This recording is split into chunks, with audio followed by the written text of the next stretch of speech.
Okay, so in today's class, we are going to discuss about the previous question that is available on the ACCA practice platform. This previous question is basically first we are going to start off with the previous pre-scene that we have it on the left side of the screen. So let's just quickly move from the previous pre-scene and then we will move forward with the other area. So in the pre-scene, this pre-scene is normally available to each and every student 15 days before the examination. This was actually applicable for June 2024 exam, and this is one of those questions that I consider to be a bit difficult, but a very good practice question in order to, make yourself well versed in the SBL examination. So, in this pre-scene, we have first been given with the introduction on page number 2. Then we are given with the pet vet service industry Ireland. Obviously, you must have read it. You have already gone through it. Then there is an overview given the services provided by the company, that is Pet Vet Solutions. The market structure, industry outlook, clients, challenges within the industry in Ireland, innovation and development, industry bodies, regulations and legislation.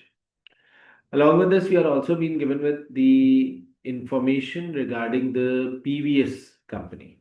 So if we are given with the information regarding the previous company, so this they have given us an information stating regarding the background, then the strategic position, ownership of the company, board and organization structure, information system and use of technology, services, suppliers, and risk. Remember one thing, majority of time, the risk area is actually given in nearly all the examinations that includes pre-scene, right? So this is something which is, if you are going to practice at least 2 to 3 past papers that includes the risk area, you will be in a position to, like figure out that, let's suppose if in your attempt you are going to get some risk, you will be able to clear it. Then they have given us some financial information. That is, they have given us some selected summary of the financial information. Obviously, they have not given us the whole financial statement of the company, but they have given us some selected summary of it. So then there is a previous website extract. Okay. So whenever I am going to see that there is a website extract given, this means that my mind is going to click that, okay, in PVS, they already have a website available. This means that some of the sales is going to go online. Now, my expectation is that the examiner can ask you if this website is operational and it is doing good or bad. My expectation is that the examiner might ask you that we already have a website. Now, what do you think? Is this website going to help us to generate future sales or not? So previous website extract is already given to us. I don't know if after this pre-scene they have given us something related to the website, something related to the performance of the website, but I believe that they have given us the information that relates to at least to the website. Then we'll start with the introduction. I'm going to read the entire question in front of you. I'm going to highlight some stuff. I'm going to make sure that we write some stuff as if we are sitting in an examination environment, right? So the PVS provides pet veterinary. So this is a pet vet service industry, which means they normally are going to provide pet related services in terms of clinical health or other health related to the pet in Ireland. It is the fifth largest. See, we have to figure out some of the information that is given to us in the pre-seed. So I should remember this thing that this is the fifth largest company in the industry. This is not the first largest and not the last. So this is the fifth largest, and it has a history because it has been established around 32 years before. So it has been 32 years since it came into existence. Now, this specific information, either it's 32 years fifth largest organization in the industry. This is an important information for all of us. Now we are moving towards the pet vet service industry, Ireland.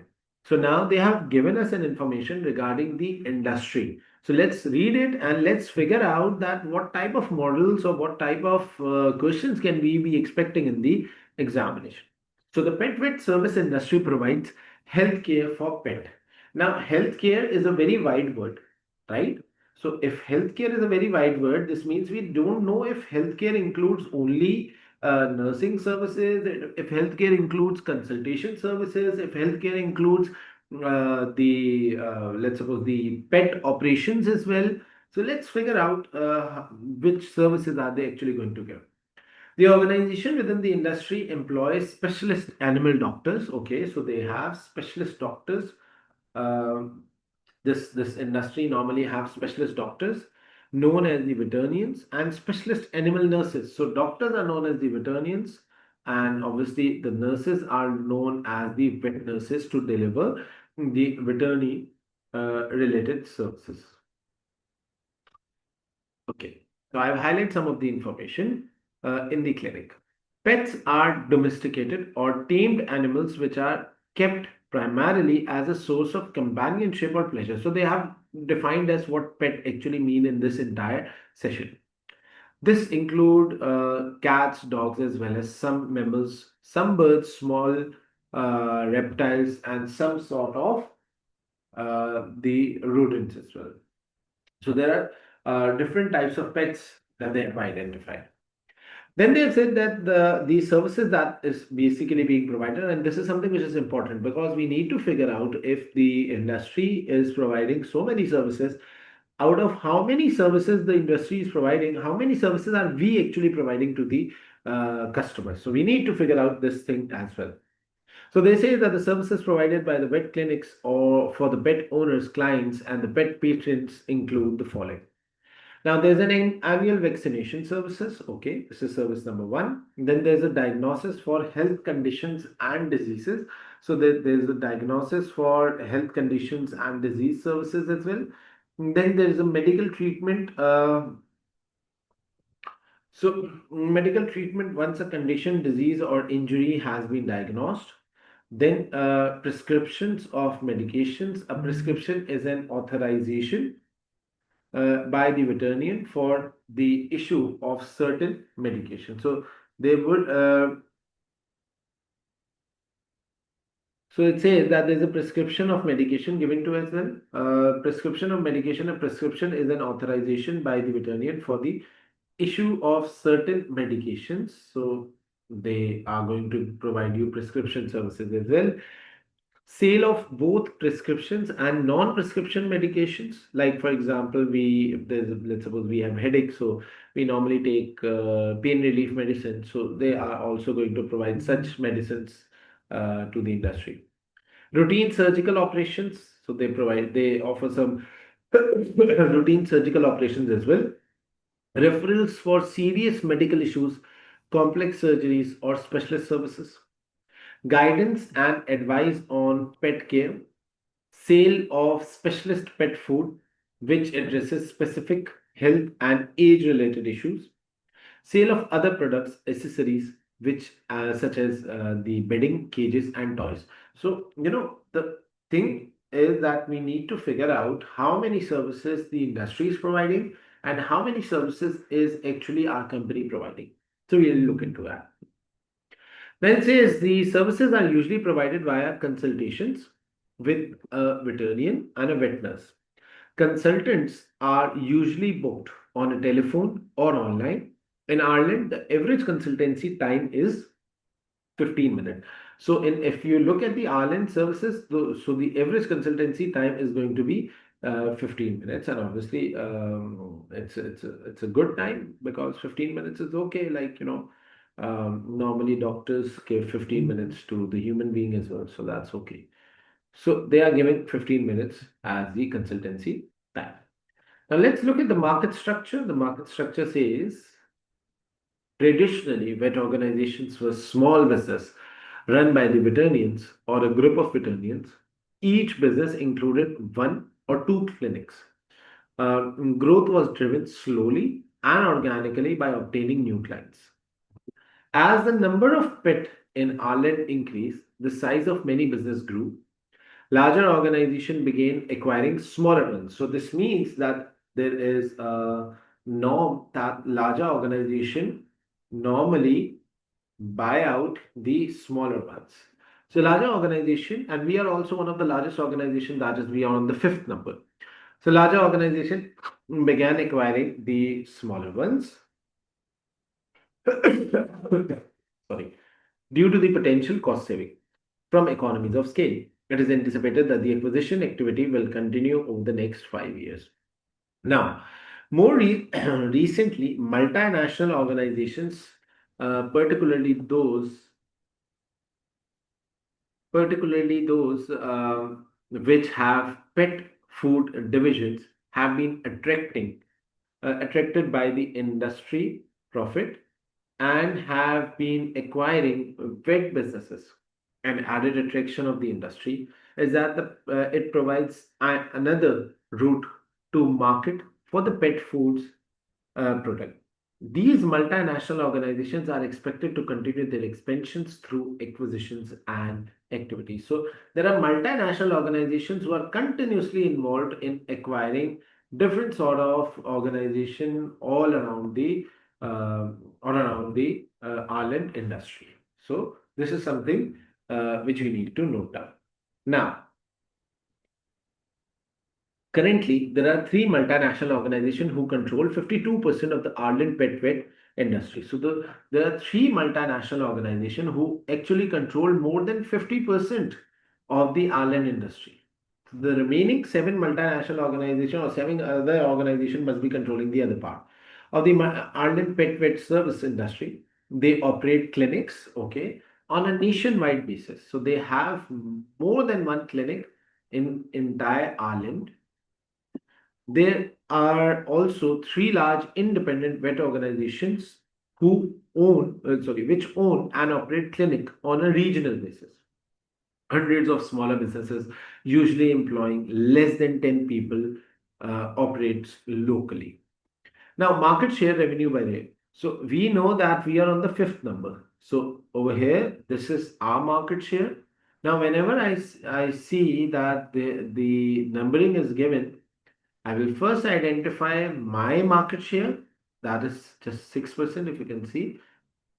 Uh, and then I'm going to identify the market share of the top performing company, that is the GG company, who is getting 23% of the market share, and my market share is just 6% in the entire industry.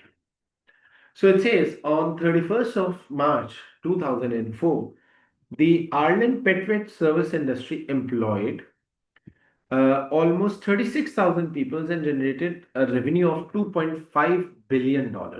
So this means that their annual revenue is $2.5 billion and they have total number of 36,000 people in this industry. Now we need to keep in our mind that 36,000 people means that the number of people, because it's a service sector, so the number of people who are available for the services are near to 36,000. So we can easily get good number of employees for our company because we must be hiring 100, maybe 100, 200 people, not more than that. So there are 36,000 people who entered into this industry in actually the in March 2004. Then industry outlook in Ireland. So let's look at the revenue because they have given us some information regarding the revenue and we need to keep this information in our mind so that we can move forward with the revenue expectation from our company.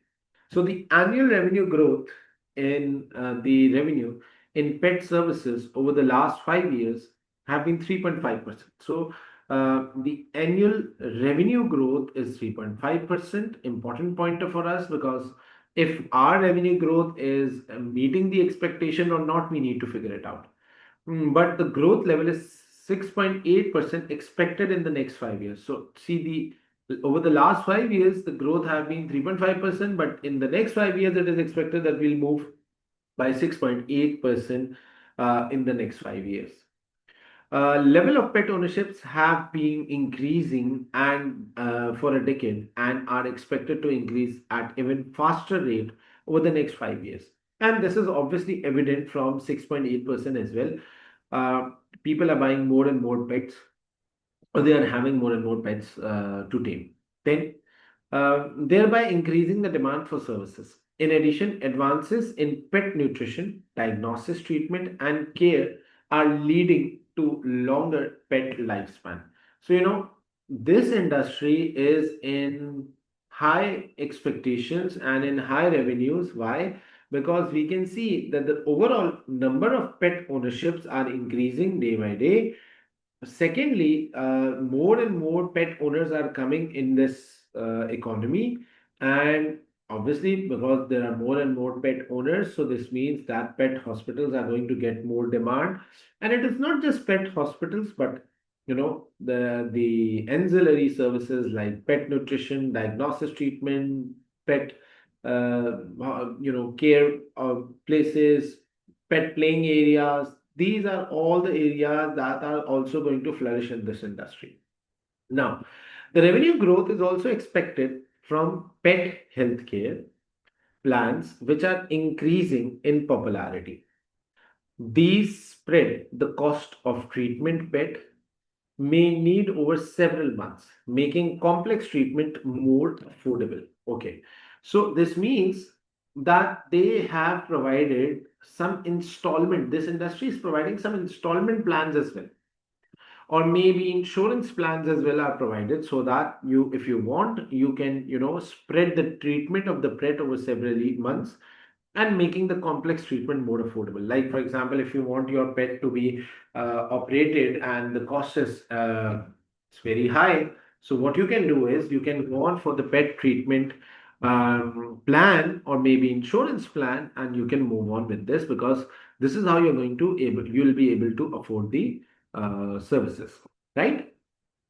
Changing attitudes to the pet is also having a positive impact on revenue. Clients are generally willing to spend increasing amount of money taking care of their pets. Most pet owners consider the good health of the pet to be necessary and use the services of veterinarian regardless of the disposable income. So this means that this is not a price dominant industry.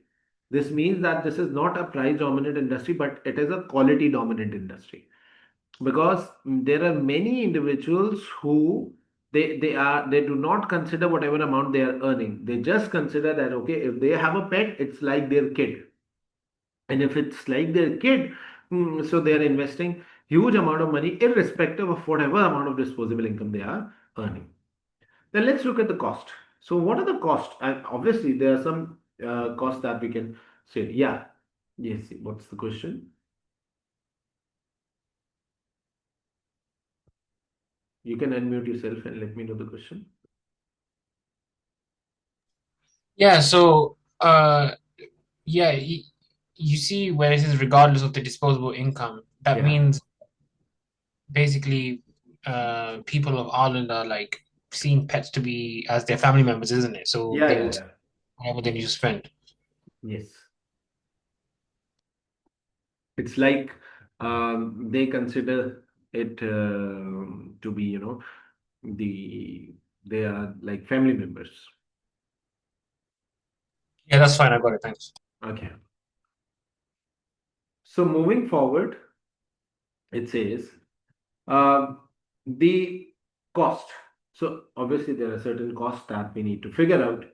The staff cost, including the training, comprises the biggest proportion of the cost incurred by the pet organization. So the biggest proportion is the staff cost. Now there can be some questions relating to the fact that how to reduce the cost in order to stay competitive in the market. I don't know if the examiner is going to ask us such question, but I'm expecting that, because of the fact that staff cost is the highest cost in proportion of the total cost by the pet vet organization. So, and it includes the staff trainings as well, because we are working in a hospital industry. So, without providing training to the staff, we can't work well.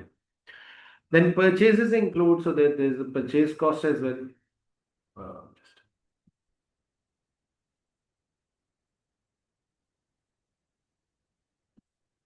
Okay. So purchases includes medical supplies such as medications, bandages, and syringes, as well as products purchased for resale, pet food, and accessories. So there is another cost that we can see is the bandages, the medication, the supplies, the food cost. So this is going to be the second cost, and there's another cost which we are classifying as the other cost, and it includes basically the premises, obviously the premises for opening our hospitals, administration, health and safety, for example, in addition to the storage of medicines and the marketing cost. Clients, let's look at the clients. So while historically pet have tended to be owned by those over the age of 35. So historically pets were basically owned by the people who were 35 years and old. 60% of the new pet owners in the last 5 years have aged 16 to 34. So now the trend has historically changed. So this means that I'm expecting huge demand from the young individuals as well. And young individuals or the individuals who are in the Generation Z era, they would love to spend more and more amount of money in, looking after their pets, in investing the amount of money in making sure that their pets are, they are healthy, they are going to provide nutrition. And this is also evident from the fact that we have read it, that the individuals who are owning their pets are not even considering whatever the disposable income they'll get. They are just investing huge and huge amount of money on their pets. So good for us. Good for us. The thing is that we need to consider that this is something good for us. Client choose clinics which they can travel to easily, so that they can get there quickly in an emergency, and so that they can minimize transportation time for their pets. Clients are increasingly looking for convenient consultation times in evening, at weekends, meaning pet vet organization are under pressure to extend the opening hours. So the client expectation, see, in majority of time the examiners are normally ask you that what are the client expectation and how can your company satisfy these expectations. So there are two client expectations. The first one is that they want the hospitals to be near their homes, so this means more and more branches. And the second expectation is that the clients are increasingly looking for the convenient time. So maybe you can open a 24/7, 365 solutions for them. Maybe you can extend the time during the weekends so that the clients can be facilitated well. So this is how what the client's expectations are in the evening and weekend, meaning that the pet organizations are right now under pressure, and their pressure is that to extend the opening hours of their clinics. So this is something which is important to us. Moving forward, it says many clients benchmark consultation fee charged by the organizations in the same area.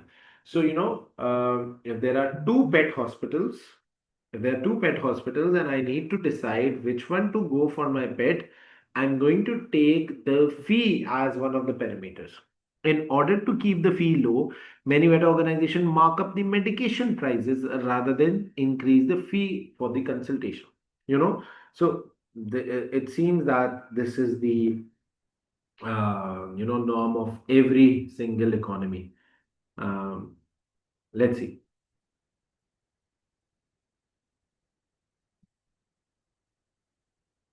So it says that there are many clients who benchmark the consultation fee charge. See, there are many clients who benchmark the consultation fee charge in the same area. So this means that if there are three or four pet vet organizations available or clinics available, so the clients are going to consider who is providing the services at a lower price. In order to keep the fees low, they are increasing the medication prices rather than increasing the prices for their consultation. So they are basically earning it from the other products that they are selling. Now, there are certain challenges within the industry. So challenges are something which is important because I believe that the examiner might ask you, yeah, to get them through the door. The examiner might ask you to how to cope up with these challenges. So this is the most expected question that we can imagine. So it says that the recruitment and the retention of the staff is becoming increasingly difficult. Okay, although the fact is that we have 36,000 people in this industry during March 2024 year, but the recruitment and retention of the staff is becoming increasingly challenging. This means that we need to bring up some good strategies in terms of providing them good amount of money, in terms of providing them good other benefits, in terms of providing them retention strategies, in terms of providing training to them, so that their financial and non-financial need are all dealt together. There's an increasing demand for the veterinarians because of the recent rise in the number of pets in the Ireland, and fewer people are training as veterinarians becoming because of the rising cost of the training. These two factors have led to nationwide shortage of the veterinarians. So it says that the first thing is that we are finding it difficult to recruit and retain the staff.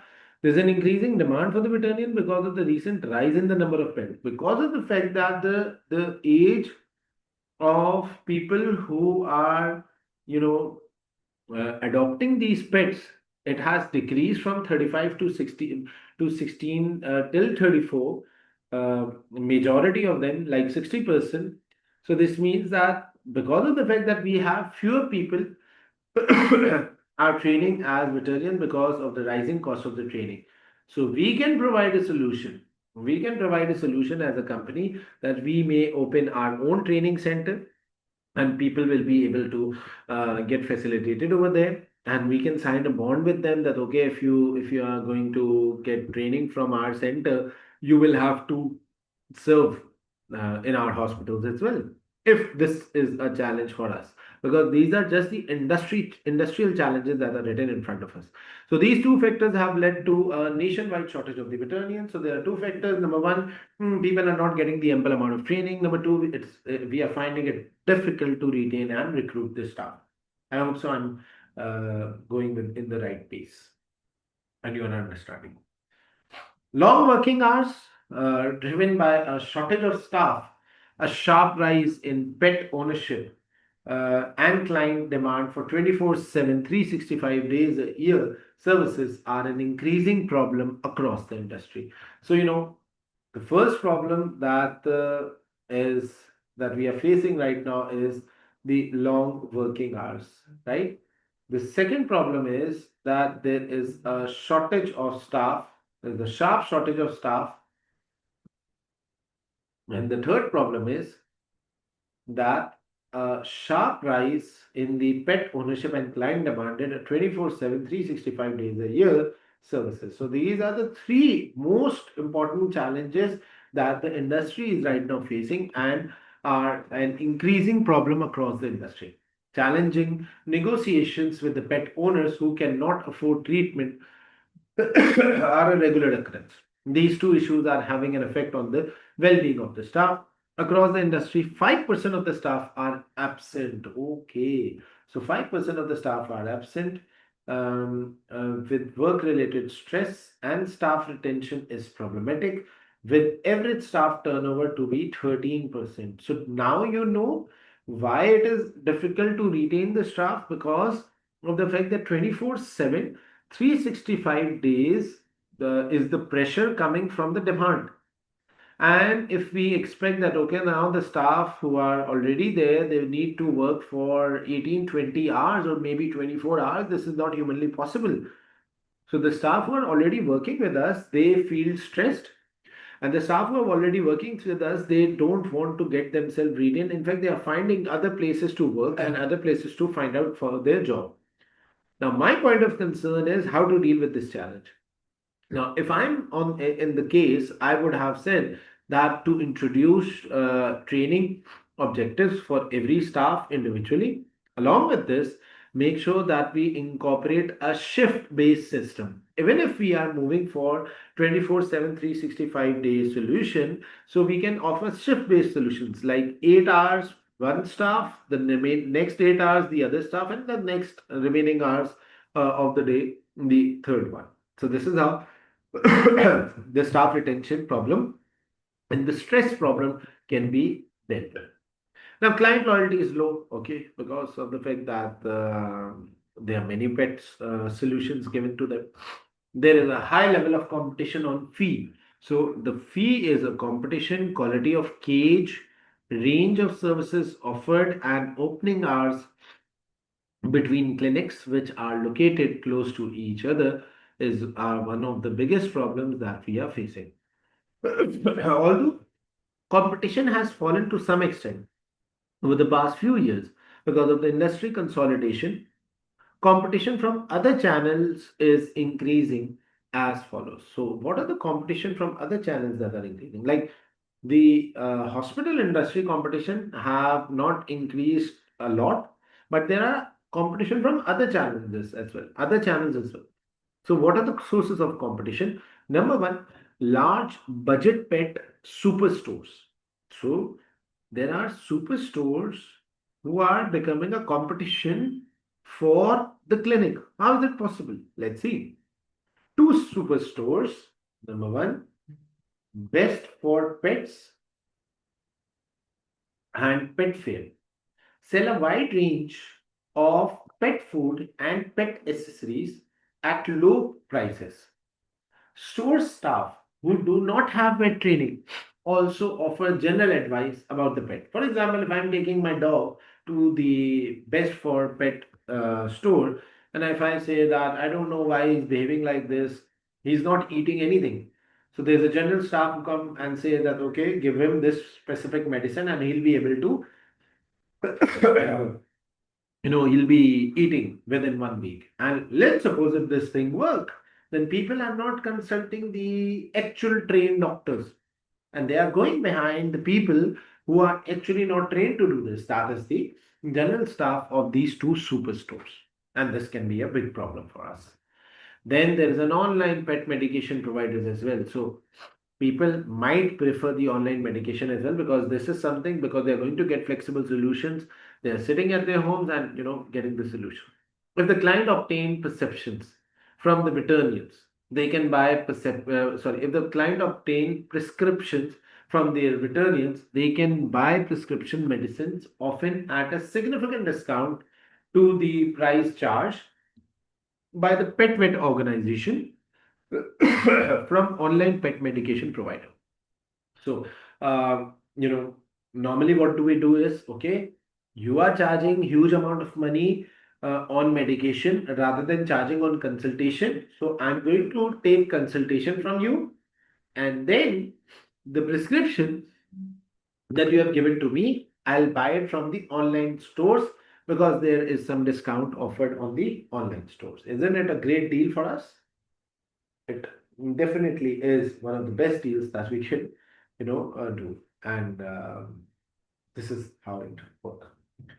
Then it says telehealth. So what actually is telehealth? So it says telehealth uses electronic communication and information technology to enable the healthcare professionals to provide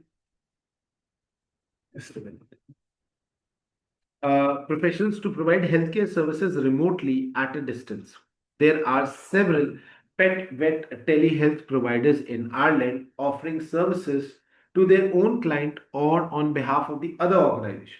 Some only offer remote services such as advice 24/7 365 via telephone, web chat, or video consultation, while others provide a mix of both remote and face-to-face services. So there's a telehealth hospital as well. So what do they do is maybe they will offer you that okay, on a video conference, I'm going to check your pet, and if the issue is not very serious, I'm going to provide you medication. But if the issue is serious, for the second consultation, you can come to my hospital. So it says either the telehealth is providing the solutions directly, or they will call you for the physical visit once rather than having twice or thrice during the sessions. Now, pet healthcare has a large carbon footprint. Now, how is it possible that they have large carbon footprints? Let's see. Obviously, if it is written, there must be some answer to it. due to waste production, resource consumption, and medicine usage. Okay, so there are three areas.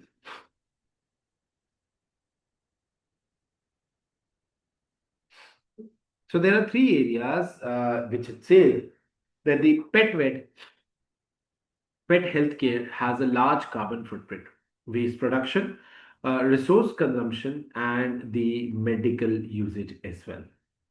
So these are the three areas. Let's move forward. There have been recent negative press report on the human healthcare industry, which highlight the need to consider the environmental impact of the industry, and there are fear that within the pet vet service industry that it will soon face similar negative publicity. So it says that we have seen some negative press report in the human healthcare industry, although it is not they're not talking about the pet industry, but there are fears that the human healthcare industry might impose some regulations, some legal, hindrances in the pet vet industry as well, and this will also have a negative impact or maybe negative publicity in the future. Now, what about innovation and development? So it says technology is often recognized as one of the main correct challenges facing the pet vet service industry. Technological advances in human healthcare, such as the use of artificial intelligence, machine learning, are expected to continue to filter down into the more advanced medical, surgical, and diagnostic pet vet procedures. Many developments have been made the industry more capital intensive, but have led to an increase in the quality and breadth of services which uh, sorry, which veterinarians can provide. Some of these new and improved services are expensive to deliver, but technology has also reduced some consultation times, meaning pets can be treated at a lower cost to clients. Technology has also had a favorable impact on both the business management software used by the industry and communication with the clients. Digital technology in being increasingly used by the GG, BG, and HG. So these are, I believe, the first top three companies who are using digital technologies to market their services more effectively, and the technology have put in a great effort in making the pet industry more valuable for their customers, maybe by introducing prosthetic limbs or maybe by introducing AI diagnosis or any other sort of diagnosis that basically the technology is going to help the company. So telehealth is providing increasing flexibility and convenience for the clients as well. Now let's talk about the industry body regulations and legislation. Obviously, there must be an industry body, there must be an industry regulation and legislation body who is prominent in this sector. So veterinarians must register with the Chartered College of Pet Professionals, that is CCVP. Veterinarians are the doctors. Veterinarians are the doctors, and they must register with a college. It's like we have to register with ACCA in order to work well in this industry. So uh, it says which regulates them, supports the public interest, and safeguard the pets. The CCVP Code of Conduct sets out the professional responsibilities of veterinarians with respect to patients, the pet, client, the pet owner, and profession and public. So the CCVP is going to regulate four different areas. They are going to regulate the solutions given to the pet. They are going to regulate how to deal with the pet owners or the clients. I mean, what sort of information you need to provide them. They are going to deal with the profession, and they are going to deal with the public at large. So it's the same like the chartered accountancy. They basically help ask us that you are going to deal with the client in an appropriate and in a lawful manner with all your heart and soul. You are going to deal with public at large you're going to deal with the government, and you're going to deal with the suppliers and customers. So the CCVP runs the standards for PET program, that is SSP. So there are some standards for the PET program. Now this is something which is important because I'm expecting a question out of this area. Most of the Ireland's pet vet organization have the code level of SSP accreditations, but only 5% hold the higher level. So majority of the doctors have the basic understanding of the standards for pet program, but there are only 5% people who have higher level understanding as well. Only 5% people have higher level understanding as well. So the higher level requires organizations to show that they have achieved extra consideration which benefits the vet team, patients, clients, the community, and the environment. Many veterinarians and vet nurses are members of the Ireland Vet Union, which campaigns for better workplace condition across the industry. The Ireland Vet Union. So, this is a union uh, who includes the doctors as well as the nurses. And obviously, unions is for the safety benefits and to put forward the views of the nurses as well as the doctors to the organizations at large, which campaigns for better workplace conditions across the industry. The Ireland Vet Union is increasingly concerned about the well-being of the members. Okay, organizations within the vet services industry have several legal obligations. For example, compliance with the specific health and safety legislation to protect the staff and the general public from, for example, pet inflicted injuries such as bites. So, this organization is basically helping in different aspects of the environment.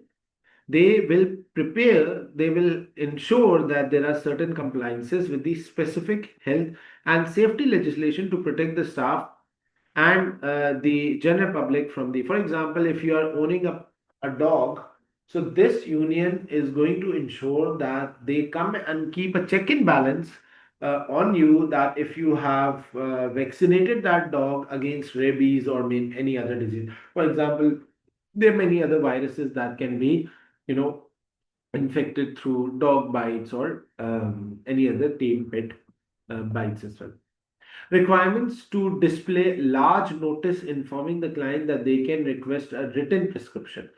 This union is ensuring that you display publicly in your hospitals that if you want written prescription, you can have it from the hospital. This is a regulatory requirement that they are doing.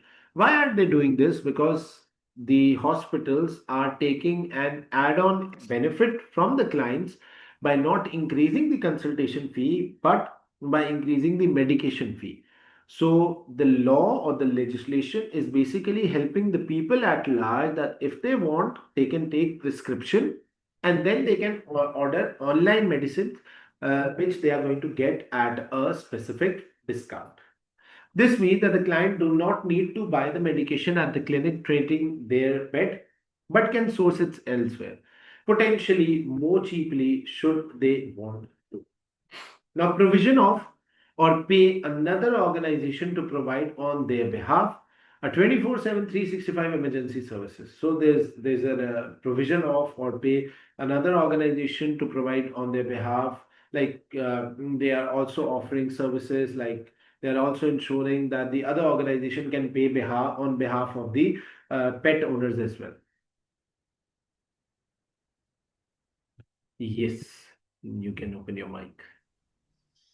Yeah, I'm just kind of confused. So this body, CZVP, is Yeah. it like, does it have certain expectations of Moving forward, moving forward, it says that the provision of or pay another organization on behalf, that is 24/7 emergency services. Now, let's move forward.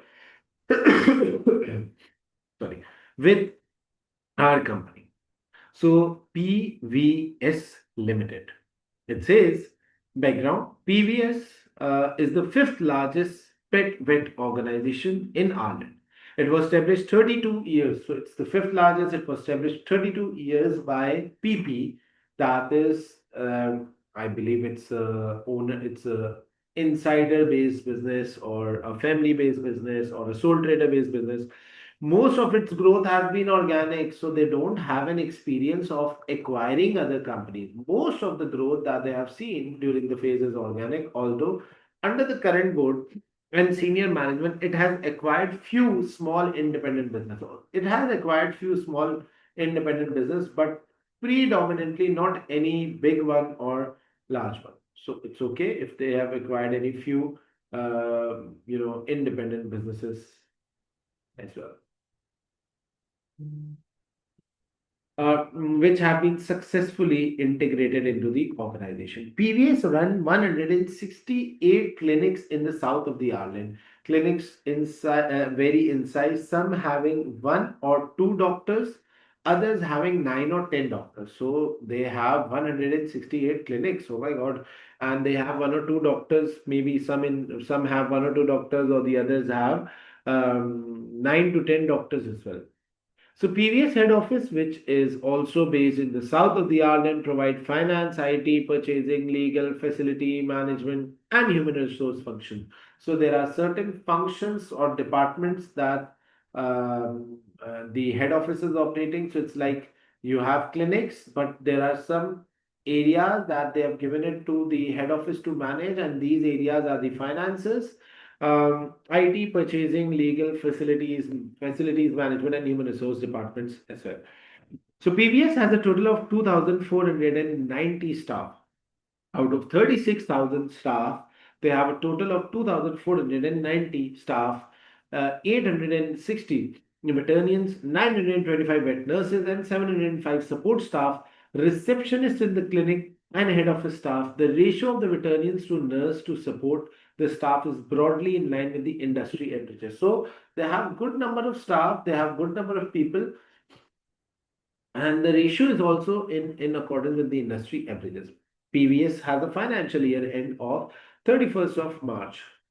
Now, let's look at the strategic position of PVS. Although the prices charged by some other pet organization are significantly lower, a very big threat for us because the prices charged are significantly lower than those charged with the PVS. PVS has differentiated its services offering using three service features. These features have historically driven PVS growth and provided a competitive advantage. So you remember one thing, that PVS have differentiated their services. So PVS believe that our services are being sold on the basis of the fact that we provide these three different services that are distinct from our near competitor. The near competitor is although providing a significant low price services. However, our prices are higher, but because of the fact that our prices are higher, there are some features that you should consider as well as a client. So, service feature number one, location.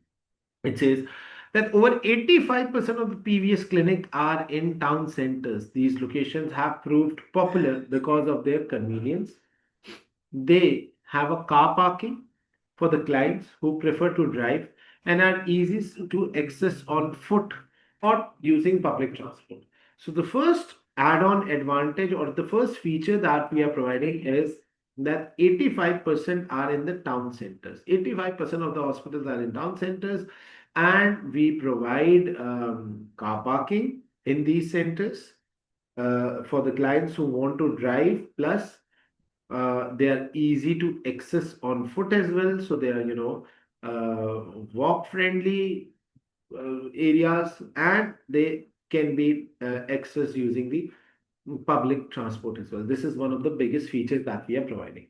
Then PVS is saying that we provide innovative solutions. So PVS has developed a wide range of innovation services in the pet care, including therapy. So they provide therapy for the pet experiencing behavioral problems first, and the use of acupuncture for the pain relief. So they provide some acupuncture for the pain relief. It has won numerous awards for these innovations. Okay, so we have been proven ourselves in these two innovative areas. Quality of services. PVS has historically had an excellent reputation for the quality of the client services and patient care provided by knowledgeable, happy, and engaged staff from welcoming and comfortable clinic. It has prided itself on knowing its market and giving its client what they want. So the PVS have historically provided an excellent reputation for the quality of the client services, and the people who go on and buy our services, they are highly satisfied, and as compared to the other market competitors.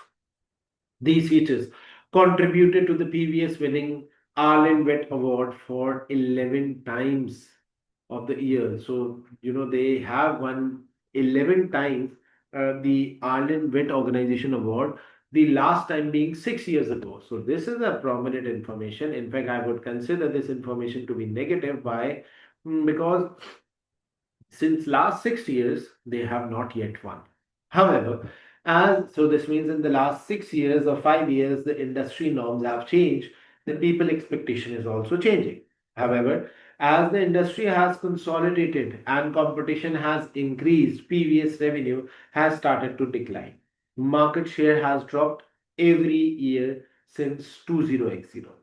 In the last couple of years, several competitors have been aggressively undercutting the PVS prices. Although they offer a very different service culture to PVS, they have been taking market share as well. So, in the last couple of years, the market share is going away from PVS. Okay, so ownership. So it says that the PP retired recently. So the original owner has recently retired from the company. He is no longer has any active involvement in the management of the PVS, but he still owns 11.11% of the share. This is not a very major number, but they still own 11.11% of the share. The board of the PVS has 8 executive directors. Okay, so they have 8 executive directors, including the chairperson and a recently appointed chief executive officer. Each of the so this means that they never used to have a chief executive officer, and obviously because of the fact that historically it was a family owned business or a sole trader business, so now they must be, because of the fact that he has retired, so now they must be requiring a chief executive officer in the company. Each of the executives own 11.11% of the shares. PVS is unlisted and is totally equity finance. So there are 8 non-executive directors. Each one owns 11.11, which means 88.88% of the shares are going to these 8 directors. Then there is another person with the name of PP, and he is owning 11.11%. This means around 100% share is being distributed. Now, the board and organization structure, and remember, it's an unlisted company, so the rules for listing, that is the non-executive directors on the board, are not more specifically applied over here. But yes, we can say that the good governance requires the rules to be there, at least. So, board and organization structure, as well as the 8 executive directors, there is one non-executive director. So, for 8 executive directors, there is one non-executive.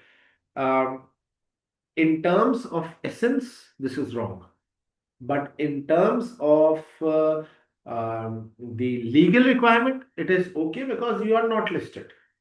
So that's perfectly fine. But in terms of actually applying the essence into the company, or in terms of what should have been there ethically, there should have been 8 non-executive directors. If it would have been listed companies, then the legal requirement would have existed, and the corporate governance code states that there should be a balance between the board.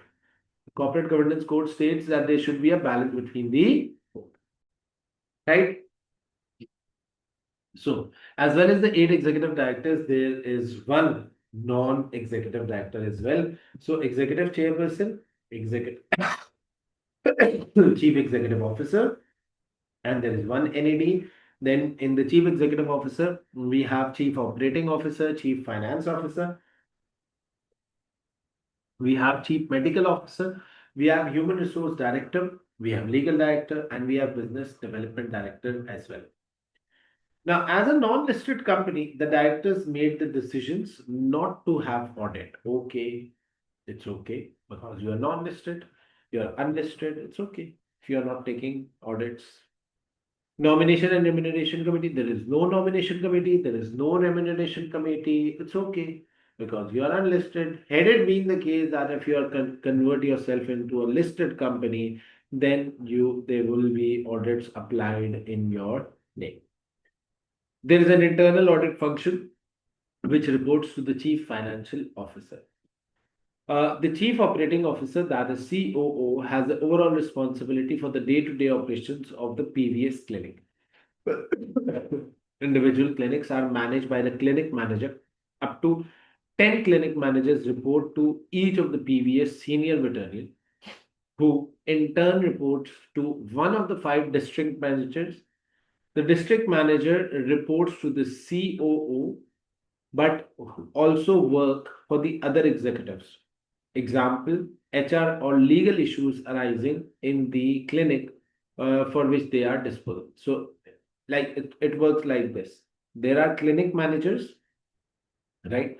So there are clinic managers, and the 10 clinic managers report to one senior veterinarian. So if there are 20 clinic managers, so there will be two senior veterinarians. If there are 30 clinic managers, there will be three senior veterinarians. If there are 50 senior clinic managers, there will be five senior management.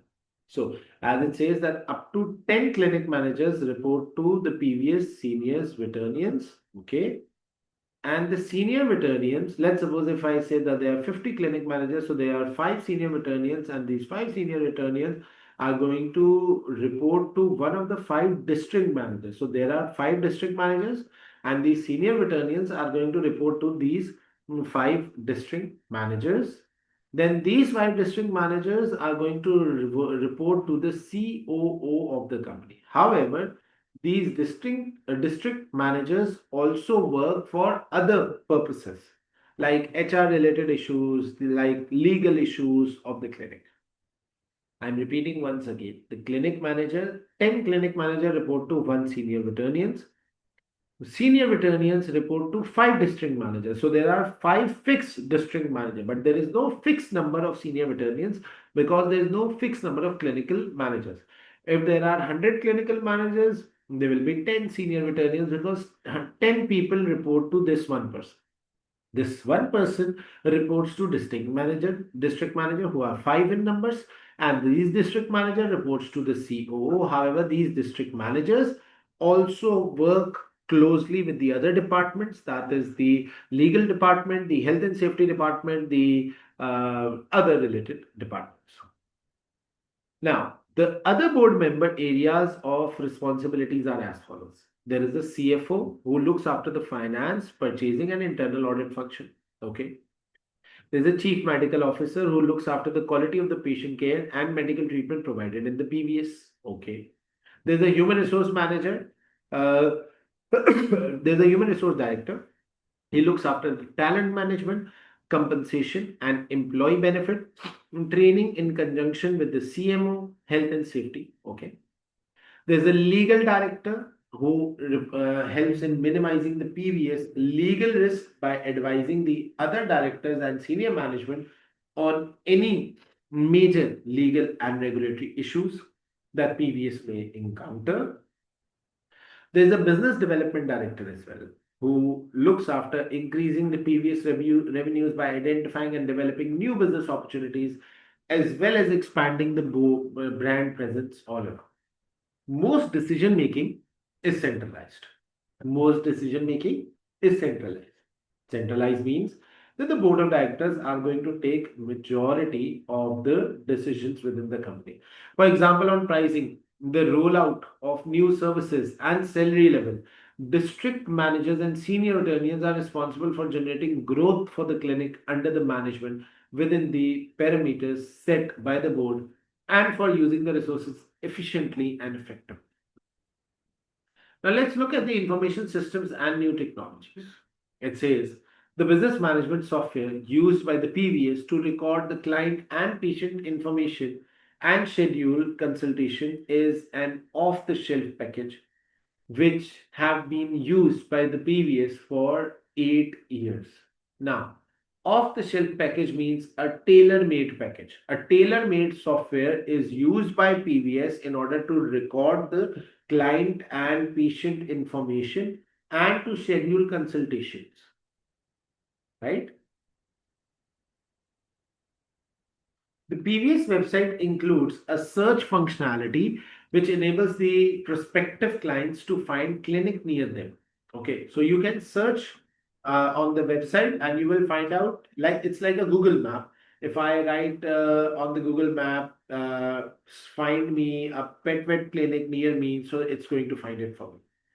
Basic information about the services offered by each clinic is included, as well as telephone contact details for booking consultations. The website also details the executive team and provides some limited information on PVS, its missions, and values. So, there are some limited information provided about the mission and values of the PVS as well. Good for us because we will use this mission and value when we are writing our answer.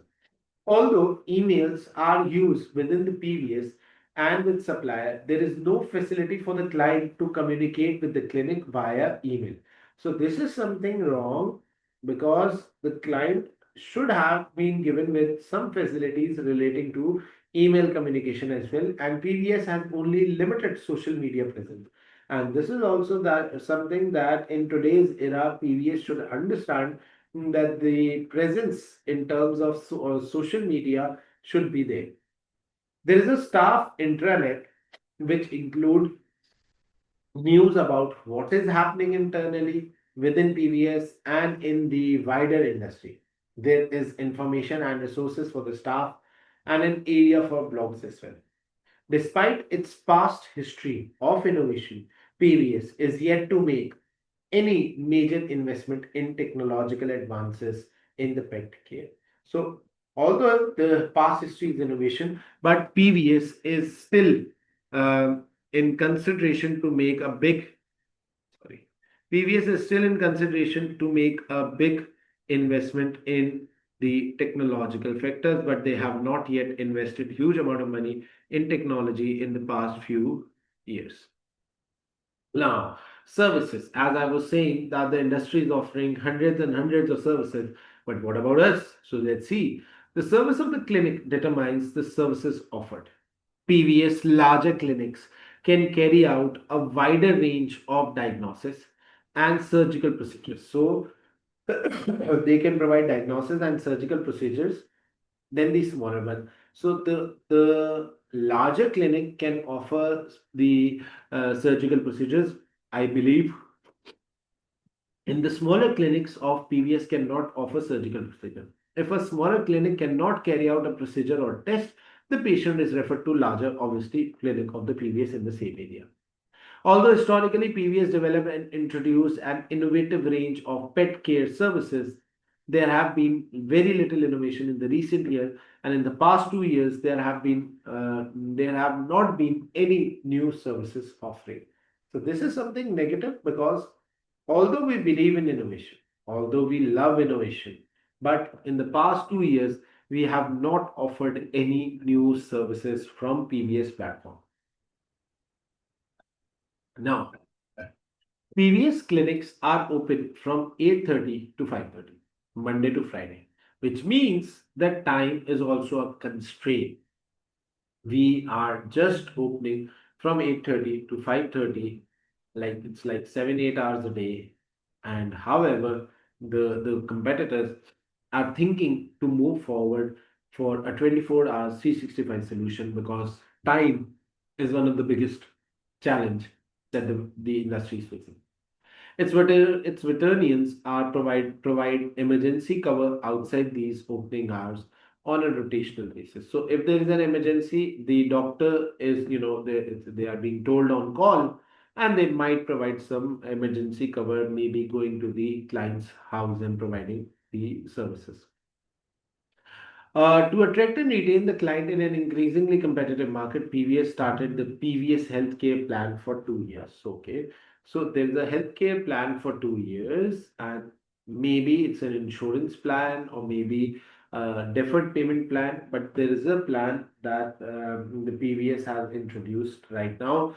The plan provides annual vaccination. Okay, so it's annual vaccination and other routine treatment to the pet for a monthly fee payable by debit plan. Okay, so there are other routine checkups or annual vaccination are provided through this plan. Clients who join the plan are known as members and can also pay the cost of expensive treatment and procedures at a later date. Although this has an impact on the previous cash flow, the retention rate of the plan members as client is higher than the client who are not a plan member. So we are able to attract the people who are plan members for recurring services from us, but the people who are not the plan members, we are not able to provide them the related, so or we are not able to retain them. They are not being retained at our clinic. PVS has to date relied on the visibility of its town center location and word of mouth. So the PVS marketing strategy is that okay, we are in the town center, and people who have taken our services, they have enjoyed our services. So the word of mouth marketing and the town center reliability is the only thing that the PVS is doing. Recommendations to attract the new customers. Its marketing activities have been limited to posters in clinic and advertisement in local newspaper. So, posters in the clinic and advertisement in the local newspaper. No online presence. Biggest challenge. I believe the examiner is going to make us write something related to the online presence. Suppliers. PVS sources all medication and supplies needed for the pet treatment from the Ireland Vet Supply Limited, the largest vet wholesaler in Ireland. It has long established relationship with the supplier, and because purchasing is carried out centrally by the PVS head office based on information from the individual clinic, PVS receive good bulk quantity discount. Pet food and accessories are sourced from a number of pet food suppliers, including the Gigi, which owns a number of pet food brands and purchased directly by individual clinic. So there are two things. The medications are being bought from the Ireland Vet Supply Limited, and the food related stuff is being bought from the local suppliers, including one of our competitors whose name is Gigi, and we purchase directly from him as well. Now, there are certain risks that the PVS is facing. PVS maintains a risk register. PVS maintains a risk register. Now, the examiner might ask you that, okay, from this risk register, identify the impact, or the examiner might ask you from this risk register, identify any other risk, or from this risk register, identify how to reduce the impact. And its risk management program is the responsibility of the internal audit function. The risks covered on the risk register are common to most pet vet organization in Ireland. An extract of the risk register is shown below. So there's an extract of the risk register that is shown below.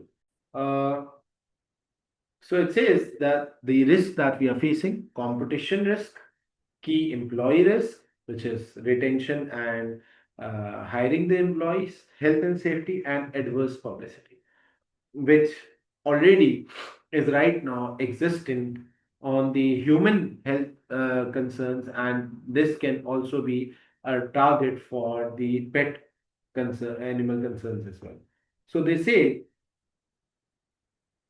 competition from national, regional, and local organizations, particularly on price. So the competition level is on a higher side. Then the key employees, so the key employee failure to attract and retain the staff, particularly veterinarians, due to shortage in the market, and also the training is one of the biggest factor. Health and safety failure to comply with the health and safety legislation, and adverse publicity from mistakes in diagnosis and treatment. So these are four different risk issues that are being identified. So let's look at the revenue. So the revenue in 20W9 is around 180 million, but 2010, that is 20X0, is 185. In 2011, it's 181. In 2012, it's 175. And in 2013, it has reduced to 165.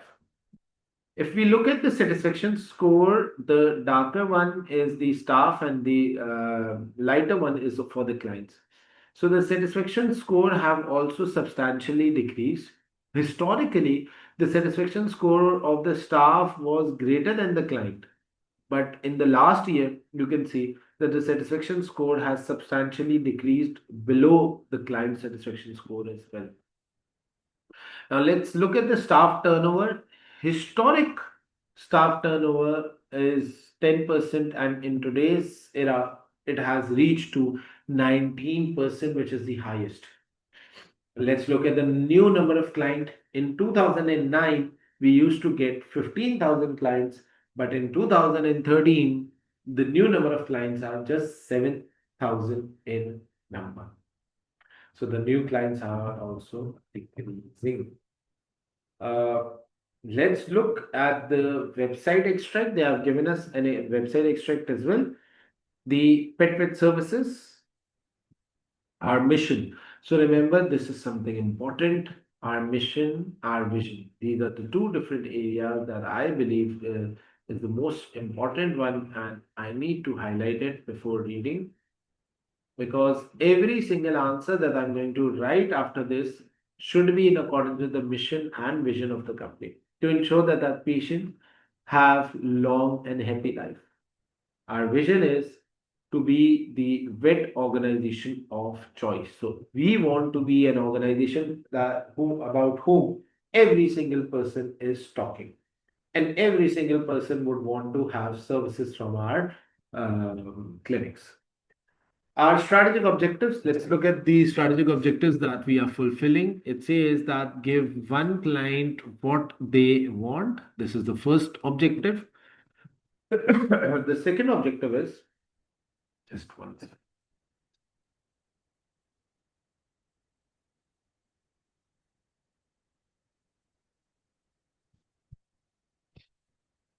Okay. So the second objective is to retain our staff so that we deliver the best services to the client. Be leaders in the vet care and client services. Deliver profit via differentiation. Our values, teamwork and collaboration. We help and support each other so we can help and support our clients and patients. Honesty and integrity is also one of our major concerns. We are transparent, open, and stand up for what we believe is right, quality, and care. We provide a first class innovative services by understanding and fulfilling the individual needs of our stakeholders. Career opportunities at the PBS. Are you looking for fulfilling career with an organization which aims to be the vet organization of choice for client and staff?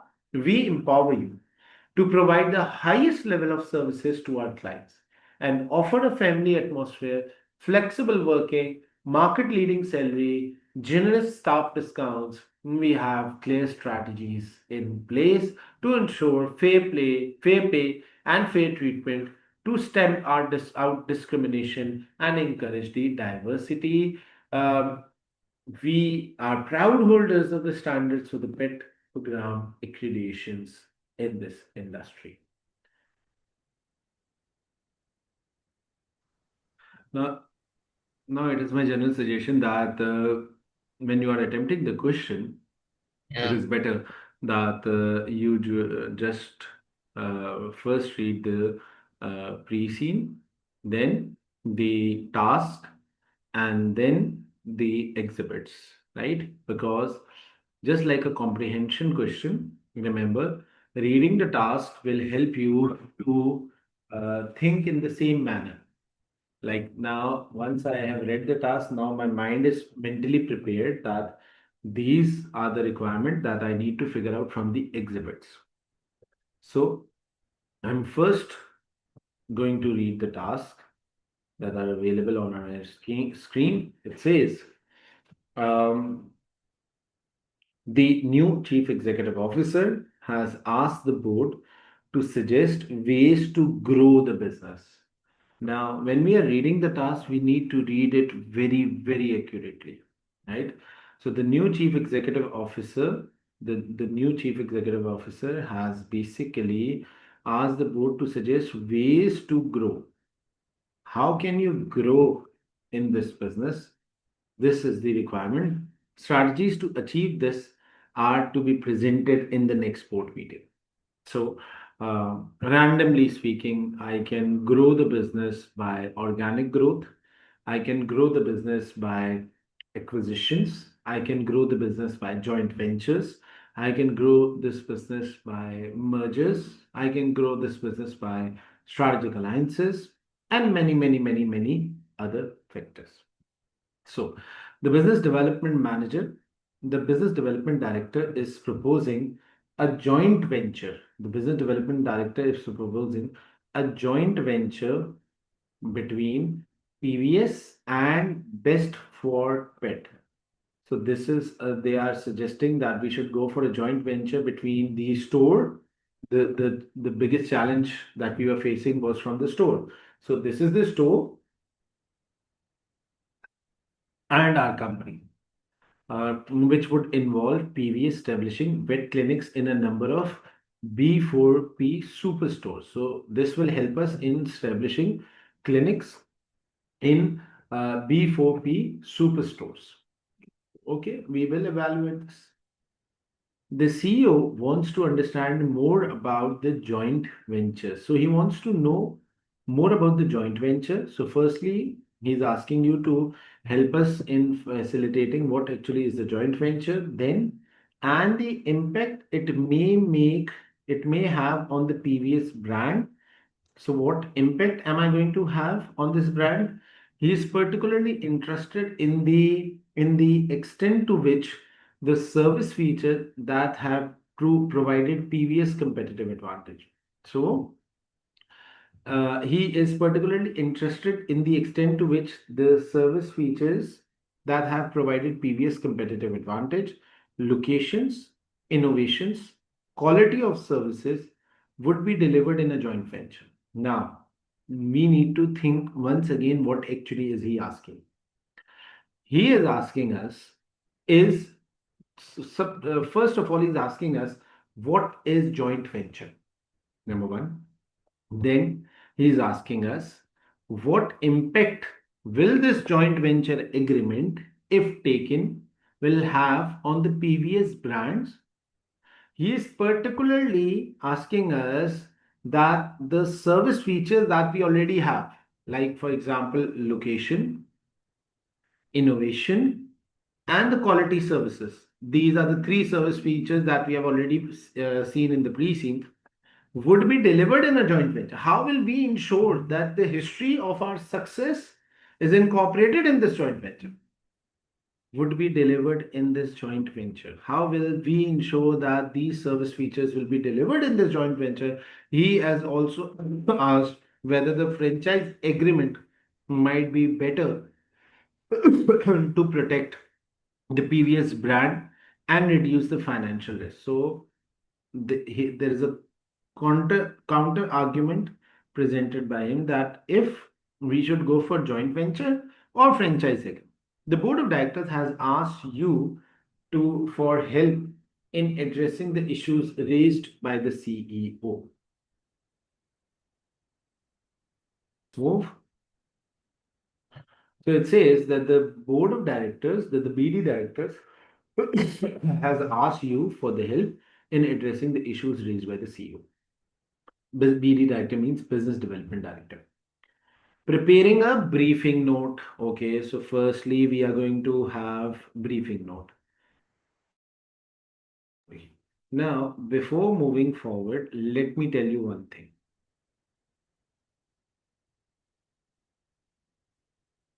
Whenever we are solving the question, we need to find four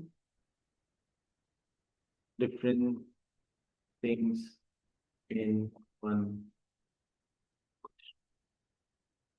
Number one is who we are. The first question that we need to identify or we need to ask ourselves is actually who we are. So in this case, we must be told uh, who we are. We will figure it out. Then second question is whom we are communicating to. Third question is which professional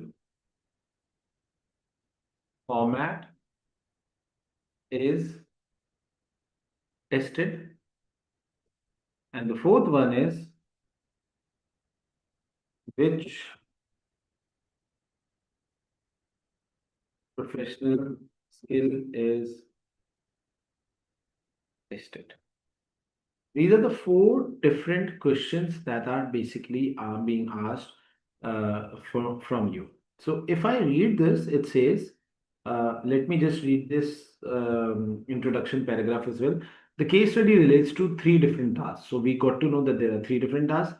PVS provides pet vet service in Ireland. You are external consultant. So I got to know that in the entire paper, I'm an external consultant appointed to support the new chief executive officer. So you are not an internal person, you are an external consultant and you need to support the chief executive officer and the other members of the board. So this means that I'm going to support the other members of the board. So who am I? So my role is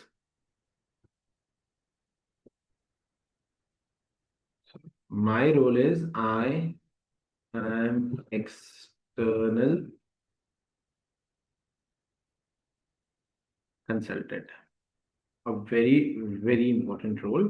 I'm an external consultant, right? Firstly, I need to figure this out. It is currently June 2004. The following exhibits relate to the left-hand side of the screen. We already know the exhibits pre-seen have already been given to you, so that's perfectly fine. I'm moving towards my part of the question. The BD director, Business Development Director, has asked you for help in addressing the issues raised by the CEO. It says, prepare a briefing note. So, what am I going to prepare? I'm going to prepare which professional format is tested? Briefing note, yeah. Yeah, So it briefing note. Okay.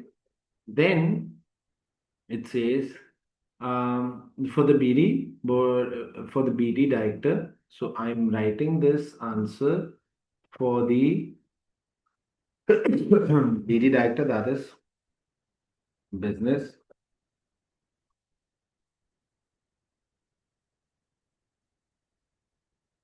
business development director. Format I know. Let's move towards the last part of the question. Then it says prepare a briefing note for the BD director which assesses the impact. Now we need to read it very carefully. It says which assesses the impact of the joint venture on the PVS brand image and the extent to which PVS service features. The features that we are talking about right now is the three different features. It says,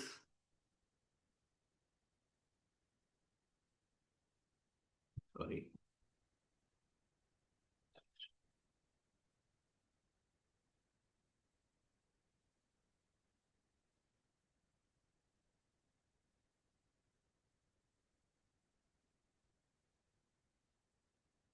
Okay, so the features that we are talking about is location, innovation, and quality of services. So assess the impact of the joint venture on the PVS brand and the extent to which, the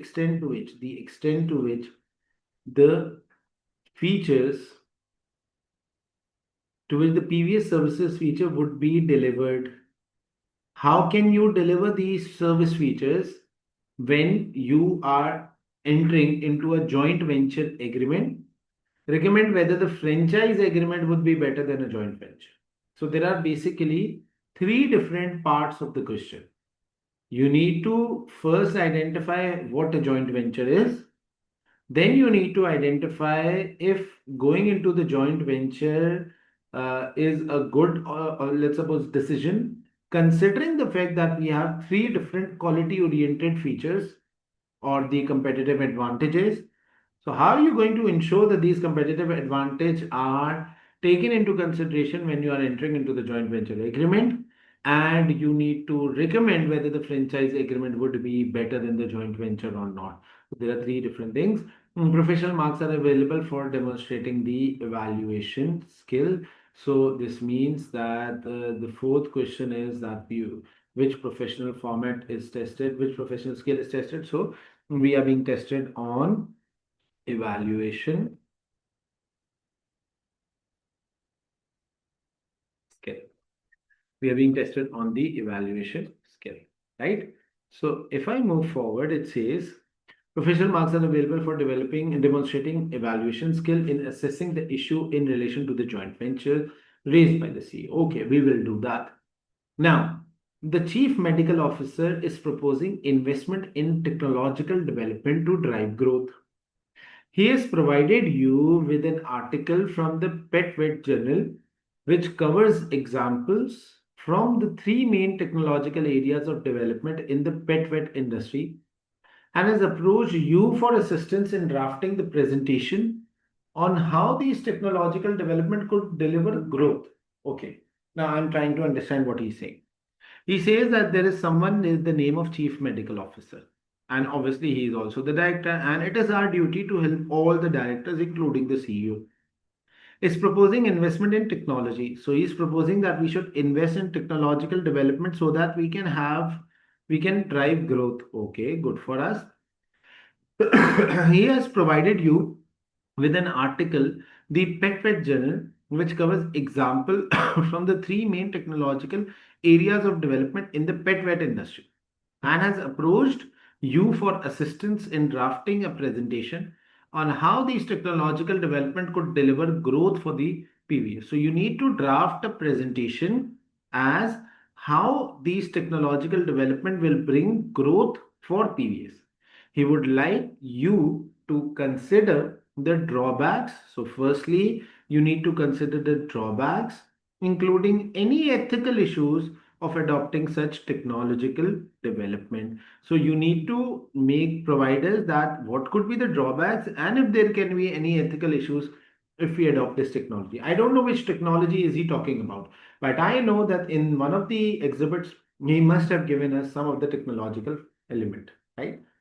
Prepare two presentation slides. Obviously, if they have stated two, it means we are going to prepare two. How are we going to prepare? I'm going to do it. So you need to prepare two presentation slides with accompanying notes for the board which discusses how technological development could deliver growth, how technological development could deliver growth for PVS. So how is it possible that you're going to get growth for PVS and the drawbacks for PVS? So the first one is a positive question and the second one is a negative question. The drawbacks for PVS, and you need to consider the ethical issues as well for adopting such technological development. Professional marks are available for demonstrating communication skills. Now we are an external consultant. Who we are external consultant. Whom we are reporting to? We are reporting to Chief Medical Officer in this scenario. Which professional format is being tested? So presentation slide formats are being tested in this particular question, and communication skills are tested in the exam. We will do that, no issues. Now I'm moving towards the next question. I believe I have read the entire question number one. I have a question. Just So, a minute, just a minute. Uh, okay, so let's move towards task number two. At the last board meeting, the human resource director proposed that PVS strategic direction should move from being profit focused to being socially responsible. Okay, so the HR director says that rather than earning profit, we should present ourselves as a socially responsible company, which means CSR. He believed that the corporate social responsibility strategy would achieve growth due to positive impact. Okay. It would have on the previous stakeholders. So this means that he is of the view that if we move forward with the corporate social strategy, it will achieve growth with the previous stakeholder. He has asked for your help. You are an external consultant, and the director is asking you. So it is your point of concern that you have to help the director. So he has asked you for your help in preparing for the next board meeting and has directed you to the CSR section of the previous journal. So he has given us a CSR section in the article, and we are going to read that CSR section. Prepare briefing note for the HR manager. So we need to prepare briefing note. Number one, who we are external consultant. Whom we are reporting to? We are reporting to the HR director in this case. Which professional format is being tested? Briefing note is being tested, which assesses how a corporate social responsibility, how a corporate social responsibility strategy could impact on each of the previous key stakeholders.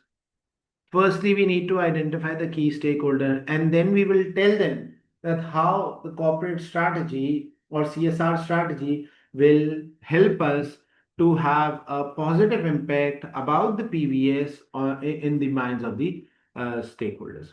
And where appropriate, how this would enable growth in the market share. And how will this enable the growth in the market share? Again, we are being tested to use the commercial acumen skills. Then it says the strategies that are adopted following discussions at the next board meeting will be delivered as project. A junior human resource assistant has drafted a job description. So if he is a junior, I am damn sure he must not have drafted it well. Uh, Again, a junior human resource assistant has drafted a job description for the project manager who will be needed to support the projects. The HR director has asked you to review the draft job description. If he is a junior, I'm sure he must not have drafted well. So we need to draft it. So prepare an email. Okay. So who we are external consultant. Whom we are reporting to? We are reporting to the HR manager. Which professional format is being tested? Email is being tested, and which skills are being tested. So skepticism skills are being tested in this exam. So, prepare an email for the HR directors which critically evaluate the project manager, job description which critically evaluate the project manager, only the project manager job description that the junior human resource assistant has drafted. Professional marks are available for demonstrating skepticism skills in questioning the aspects of the job description, presenting evidences to challenge in a professional way. So uh, again, one of the most important area. We are done with we have already read question number two. Let's move towards the last question and then we'll be moving towards the exhibit. And then we will be starting off with our area of commitment, that is the answer to the question. So it says the chief finance officer. Okay, so the chief finance officer is also the board of directors, and we are committed to help the board of directors, including the CEO of the company. Who am I? I'm an external consultant. Whom am I reporting to? I'm reporting to the chief financial officer. Has received an internal audit report on the credit control department. The credit control function is centralized. This means that the district managers are basically taking the decision, and COO and CFOs are taking the decision of the credit control function is based in the previous head office. The CFO has asked your assistance in preparing a report. Prepare a report. Okay, who we are an external consultant. Whom we are reporting to? We are reporting to the CFO of the company. Which professional format is being tested? So report format is being tested, and which professional mark is being tested? So analysis skills are being tested in this exam. It says assess the implication of each of the internal control weakness. Okay, so we are given with the internal control weakness, and we need to assess the implication of each external control weakness identified. By the word implication, I would say the impact of the internal control weakness in the credit control department, and provide recommendations where appropriate controls to mitigate the risk. Now let me tell you a general understanding. We have read all the three requirements. I'm just using the word processor as my rough working for the purpose of explanation. So let me just quickly use it because of the fact that I've written everything in the first word processor. So I'm going to use the same one.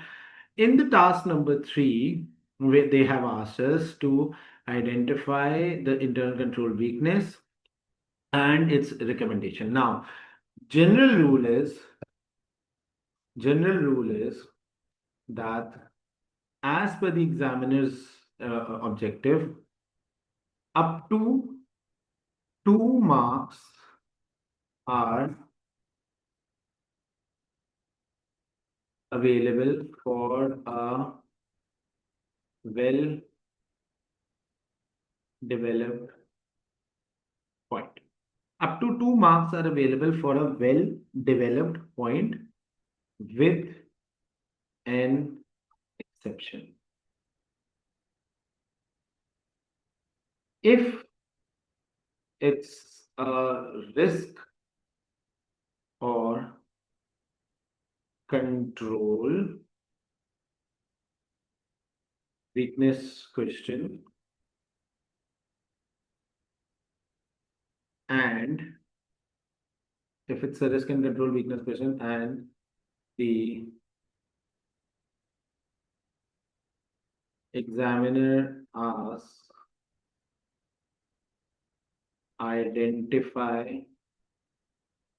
control and its impact. So in this scenario, 3 mark per valid point. So you are going to get 3 mark if you if you identify one control weakness and one impact. I mean 2 column. One control weakness, one impact. This means you're going to gain 3 marks. And if the examiner says identify control weakness, comma, impact, comma, mitigation strategy. So you are going to get 4 mark per valid point. This means if it's a 3 column question or if it's a three-way question, an examiner says identify the weakness and its impact and mitigation strategy. 4 marks for one valid point. Examiner says identify the control and its impact. Two column means 3 mark per valid point. But general rule is that you are going to get 2 mark for providing one specific valid point. What is However, the what just a is the minute, word? just a minute. Yeah. Now, my point of concern is that every question student should ask me, sir, what's a valid? My point of concern is that you should ask me, or every other person who's right now listening to me, he or she should ask me, sir, what actually is a valid point? I don't know what is actually meant by valid point. So, a valid point is composed of three different things. Valid point is number one, uh, uh, write the point clearly. You need to first write down, okay, let's suppose if the examiner says identify the control weakness. So you need to write one specific line of what control weakness are you identifying first. Like let's suppose I have identified a control weakness that the customer's data are not updated regularly. This is the control weakness. Then support with the evidence. Support with the evidence from exhibits. Now, whatever pointer you are making, you need to support them with the exhibits. I'm going to do it right now, but I'm just giving a perspective that, okay, valid point means that the pointer is clearly being made. Write the pointer very clearly, support with the evidences from the exhibits, and assess the impact positively or negatively. So you need to tell, okay, the pointer that I'm making as a matter of fact, this is the control weakness. So this is going to negatively affect the company, or the pointer that I'm making as a matter of fact that I'm talking about the strength pointers of for a company. So this will have a positive impact on the company. So this is a general rule that you are going to make for the perspective of getting 2 marks for one specific valid pointer, right? 2 marks for one specific valid pointer can be entertained in this way. However, if let's suppose it's an exception, this means that 3 marks for one valid point if it's a two column or a two heading question, or 4 marks for one valid point if it's a three column or three heading questions, right? Now, as we are done with this, let's just quickly move forward with the exhibits. So before moving to the exhibits, let me tell you what you are going to do in the first 15 minutes of your exam. Because I'm, explaining each and everything, so it is generally taking me more time to read and to, execute the answers. But when you are sitting in your real examination, you first need to do one thing.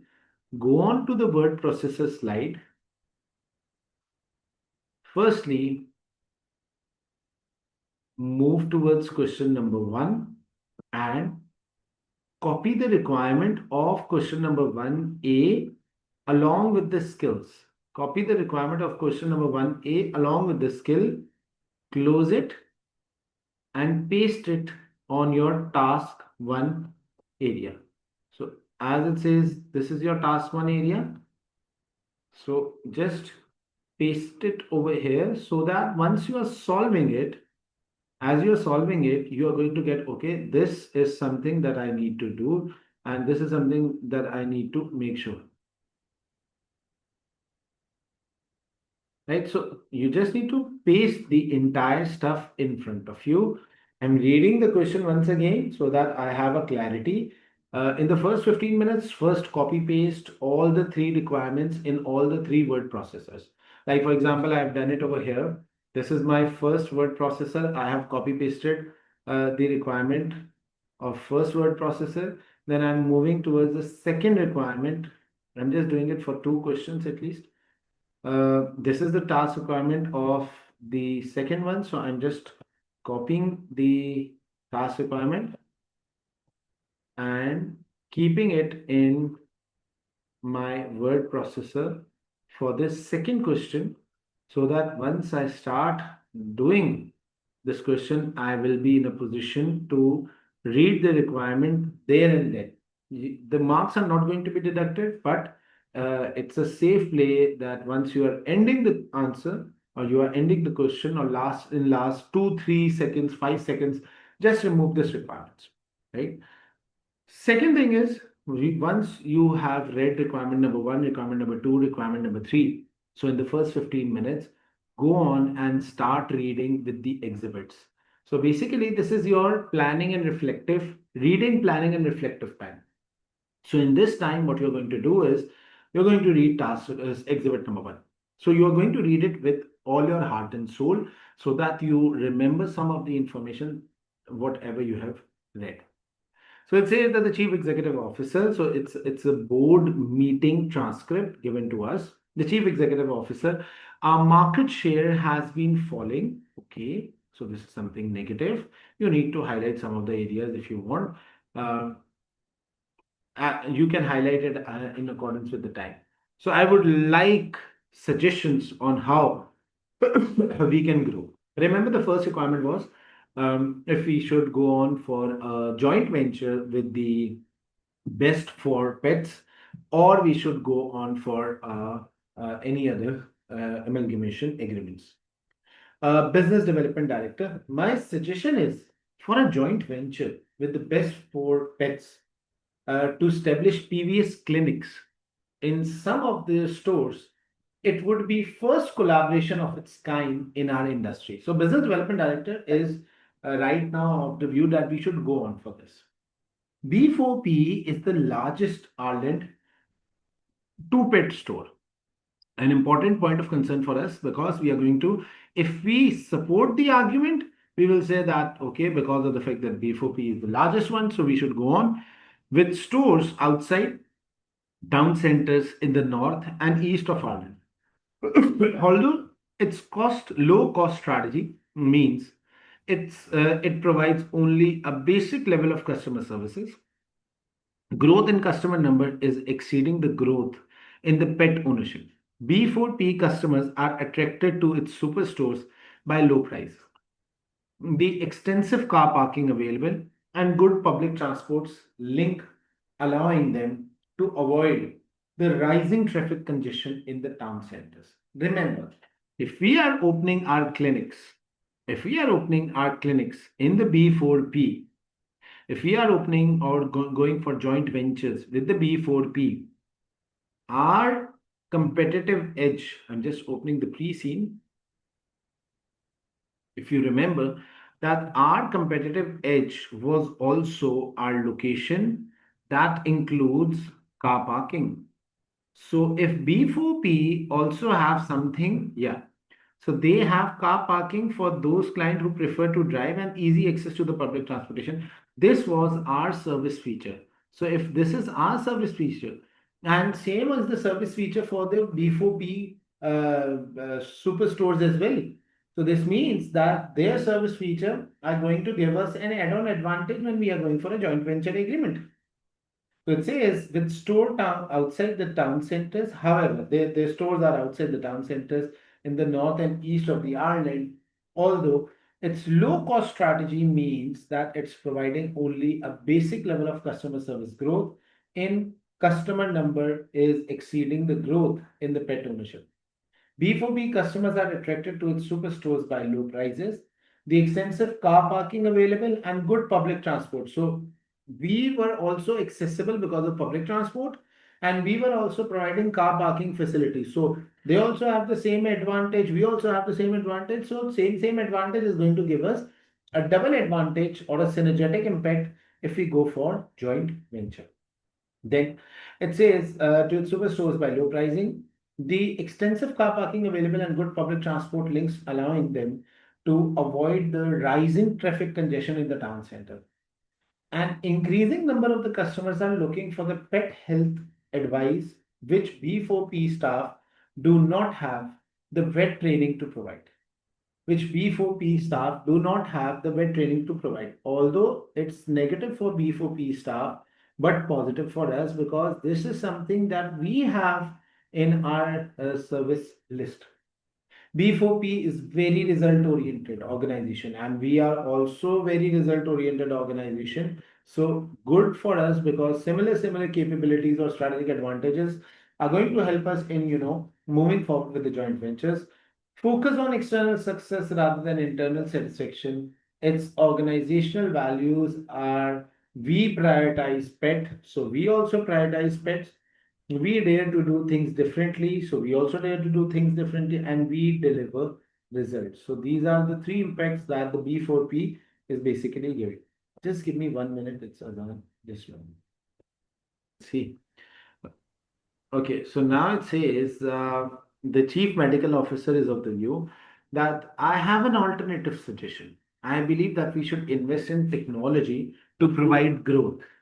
Innovation was integral to our past success, but seems to have been lacking from our culture in the recent years.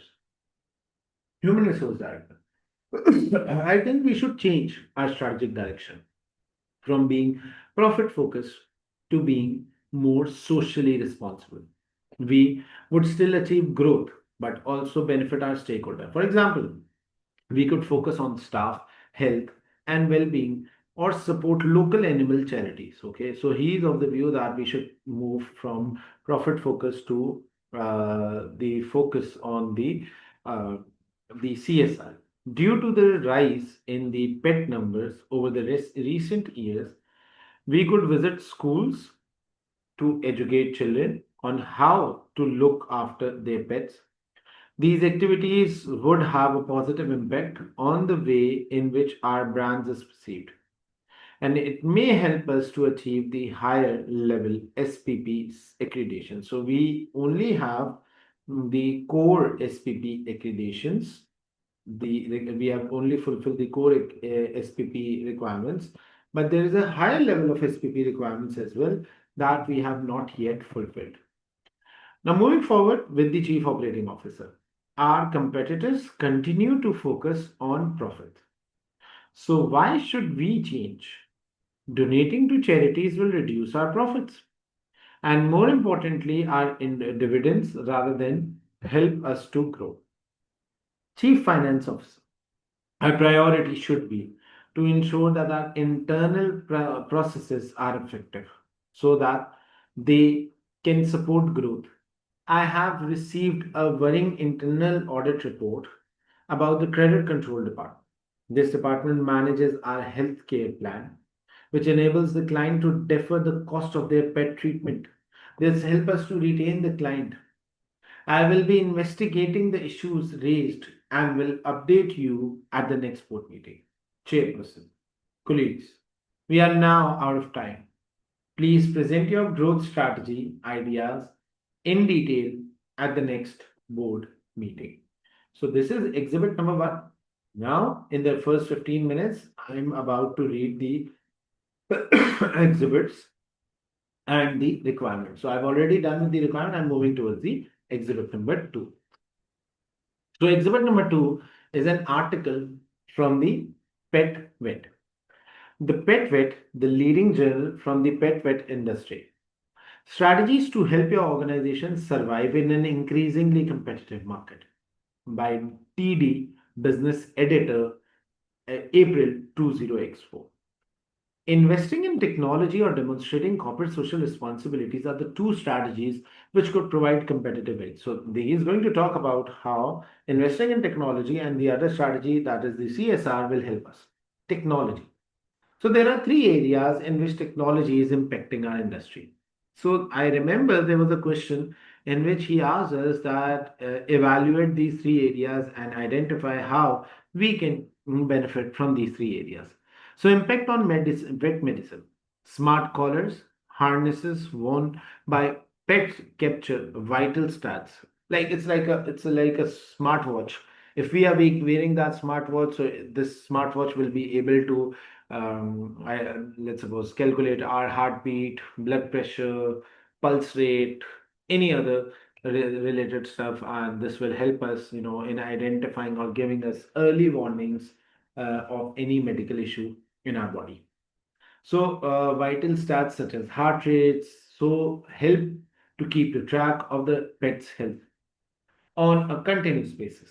These devices can also help to improve the diagnosis and result in better, quicker, and more accurate treatment. New technologies and facilities, simpler surgery, which significantly reduces the recovery time for the pet and improve the outcome. 3D printing can create perfectly tailored custom bones and prosthetics for the pets. AI powered technology can learn what is normal and abnormal and can be used to analyze the laboratory results significantly more quickly and at least as accurately as human. Impact on communication with the clients. Cloud based integrated business management softwares offer online booking for the clients and second follow up and reminders. So, we don't have this cloud based service. We don't have online services for our client. And if we adopt this, we can have a good number of people coming through this platform. Telehealth via often via smartphone enables the veterinarians to provide from any location virtual consultations. Client can upload the photo or video of their pets, which allow the veterinarians to make straightforward diagnosis and recommend appropriate treatment or propose a face-to-face consultation. Digital marketing can improve the level of client attraction, engagement, and loyalties.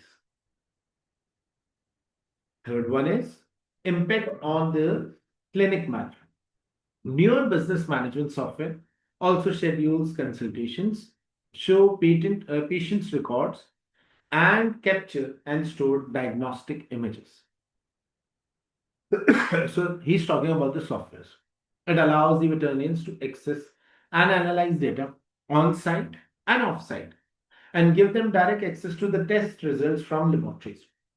This means that if you go towards the laboratory, get yourself tested, and that test result will directly come into the computer screen of the doctors, uh, maybe within a span of seconds, and he can access to those test results because of these softwares and give them direct access to the test results from the laboratories.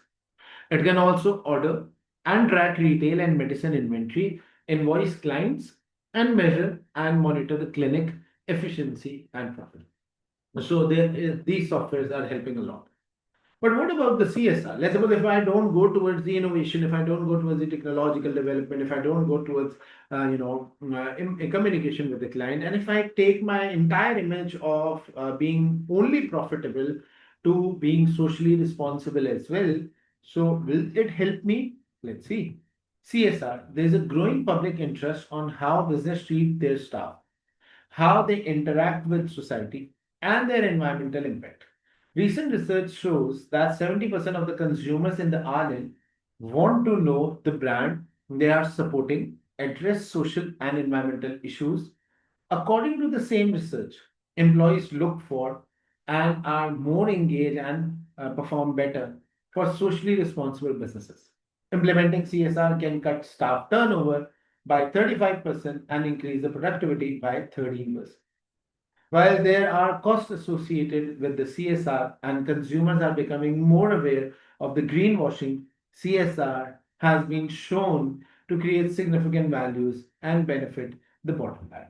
So, although there are some costs associated with CSR, but CSR might also help a company to get better customer satisfaction ratios. Now, if you remember, there is another question that relates to a job description of a project manager being drafted by the junior HR person. So the job title is project manager, reports to the chief executive officer. Job overview: you will ultimately be accountable to the PVS board for the delivery of the project, and you will act as the point of contact between the board and the project team. Okay. Now, if you just look at this, so I believe that he has just talked about his communication mode and not about the key responsibilities. So if I move towards the responsibility area, it says appoint the project sponsor. Now, defining who the project sponsor should be is also a point of concern. Develop a detailed project plan, manage project on a day-to-day basis. We will look what are the issues in this. Manage cross-functional project team drawn from across the PVS. Carry out monitoring and control activities to ensure that all projects are delivered on time and on budgets. All projects are delivered on time and according to the budget. Identify and manage the risks. Create and maintain project documentation. Now, project sponsors should have skills. Work on your own. How can this be a good skill set line? meet the deadlines, monitor and control the budgets, motivate others.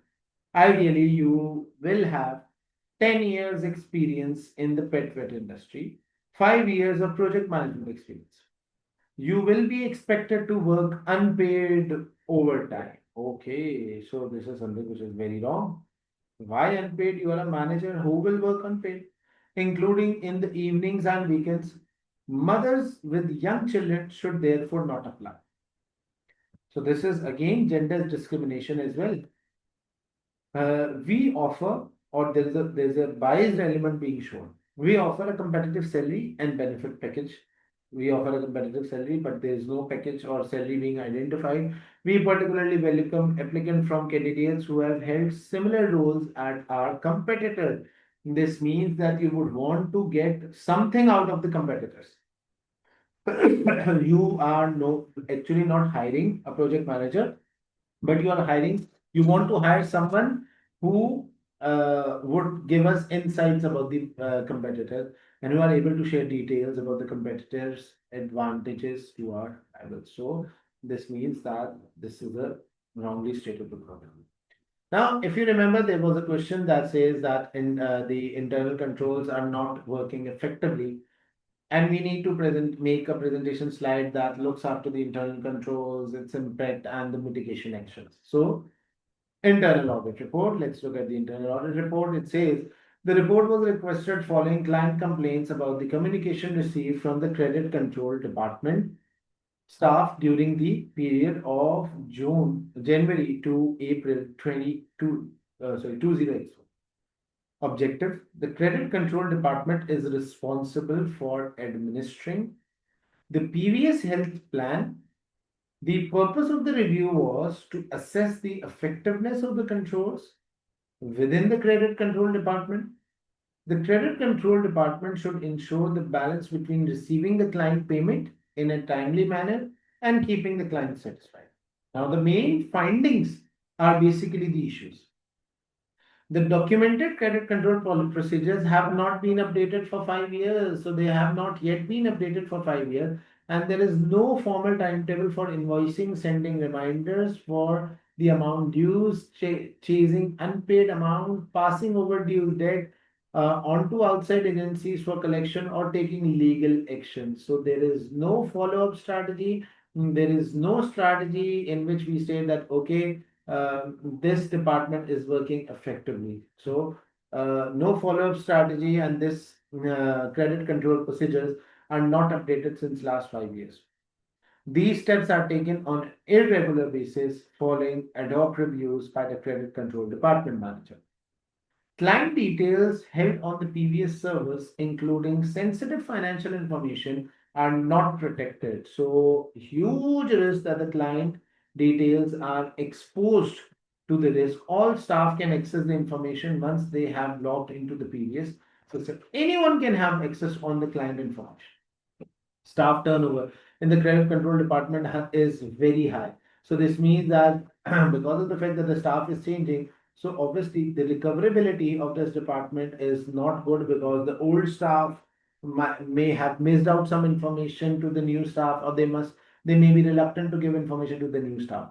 Temporary staff recruited to provide short-term support have been given insufficient training. They are setting up new clients on the plan incorrectly and making mistakes in invoice they produce.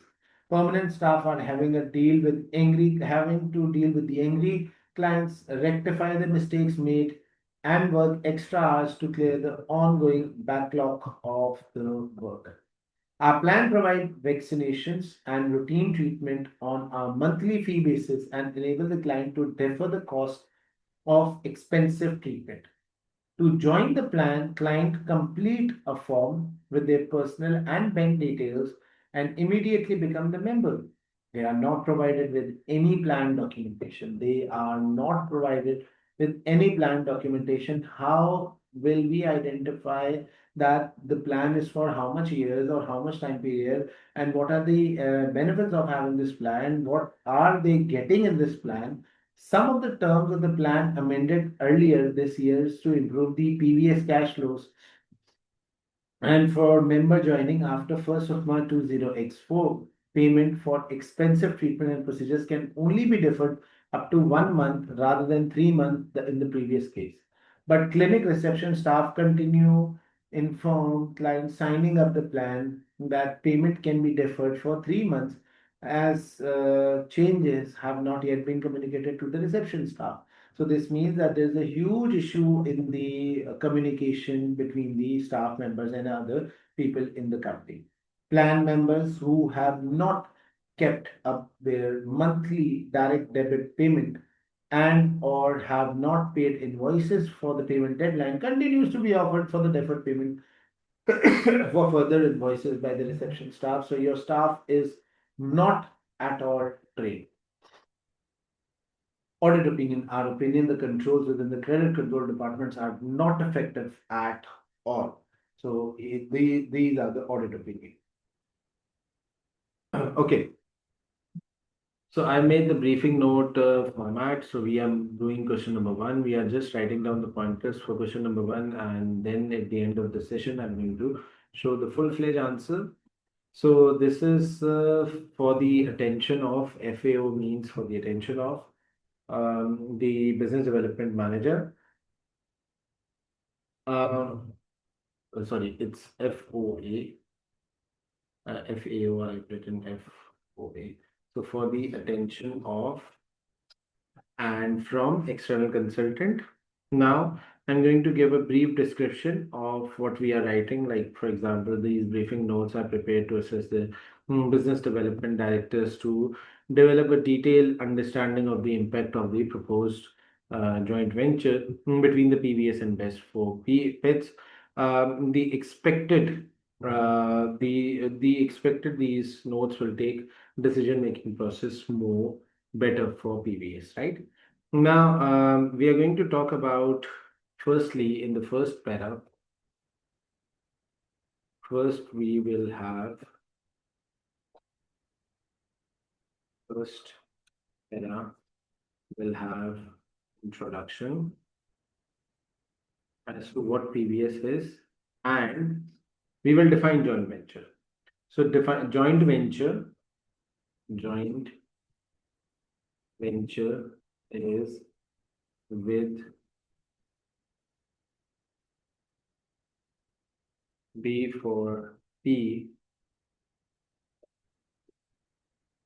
Joint venture with B for P can have significant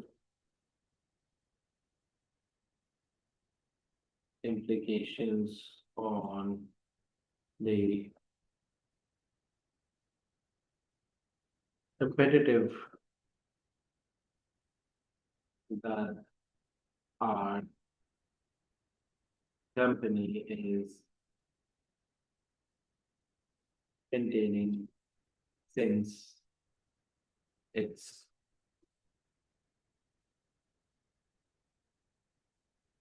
inception. Now, this is going to be our first paragraph. But now, remember one thing, examiner loves to have an answer that is well headed or that includes heading. Now, in this question, the answer heading is quite obvious. That is something that we can easily identify in this question. The first heading that we are going to make is the geographical positioning or the location, any word that you want. So I'm just using a different word so that just to create an impact. So uh,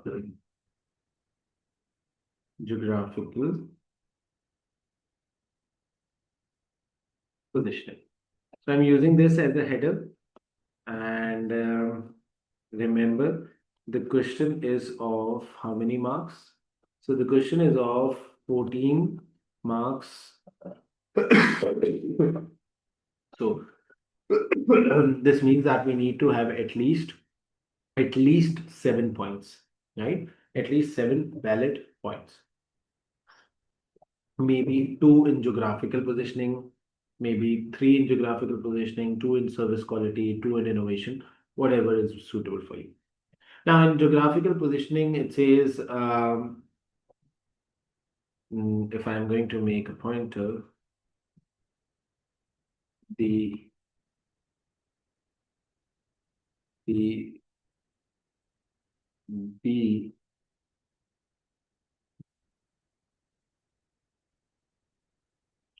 B for P is situated in outskirts area. So as we know that the B4P is situated in the outskirts town, which aligns with their customer preference,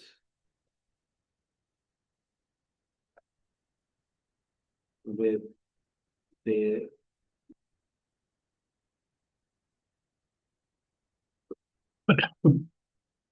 and the BBS is located in city center. So making a venture with BBS will help us to access customers present out of that, right? So this can be first point of geographical. Then I'm going to write as B for P have wide parking and convenience through the public transport reach. So this will also be an add-on feature as we also take pride in having convenient and easily accessible locations. So this can be the second pointer in the geographical positioning of the company. Now, now I'm going to write maybe another pointer.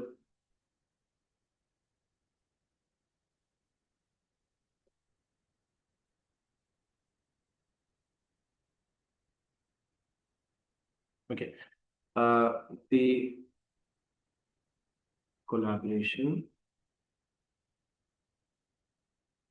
will also enhance our brand image as we will be known by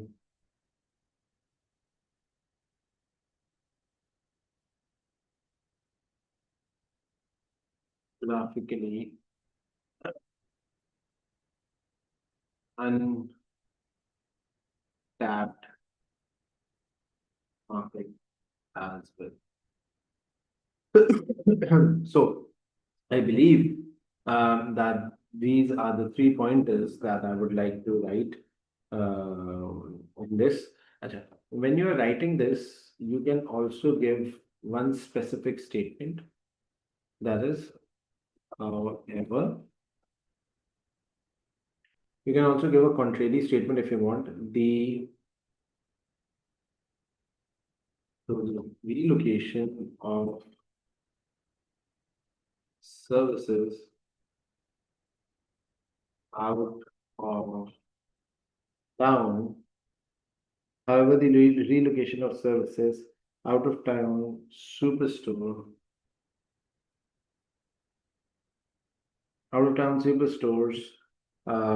maybe could shift.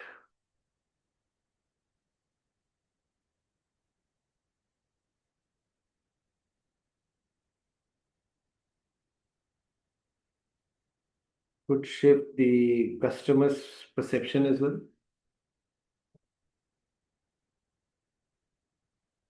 Customer perception of EVS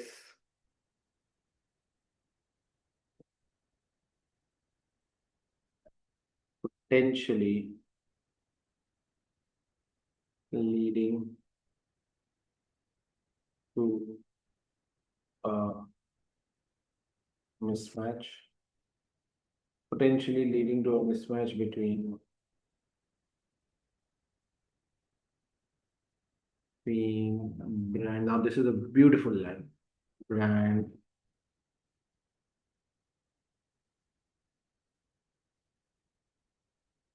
identity and its operational reality. Right? So, this is how I'm going to write the first pointer of geographical positioning.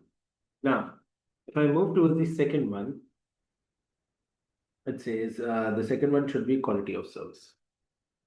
Just a minute. So moving forward, now I'm making the pointer for the quality of service. So if I move forward with the quality of service, it says, like, let me make the pointers like this.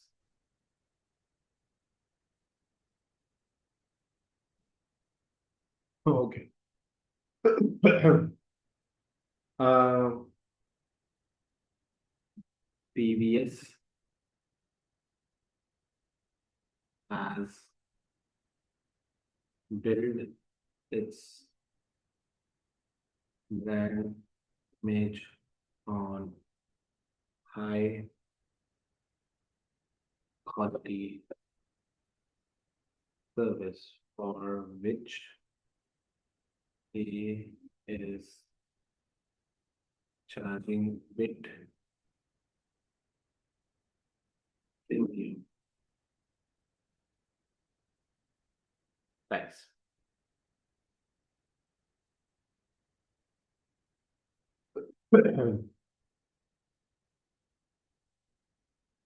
And but um, yeah, B for B is low cost and low quality service affordable to all may contradict our brand image, right? Because PVS is providing good quality services and charging premium price. However, the other party is providing low quality services and low cost services, again, making it affordable for all. So this means that this can create an issue. Also, B for P staff are not well trained. So any name that may bring a negative image, although in the although in the premises of P for P, but can deteriorate our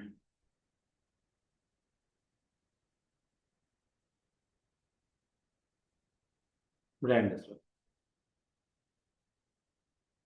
right? So I believe this is your second pointer. Now, I'm moving towards the innovation. Now, in innovation, let me make pointer.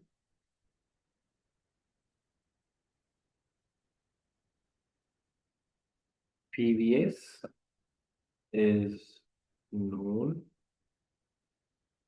for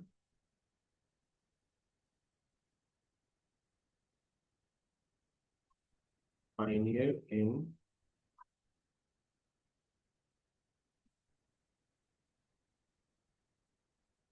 service.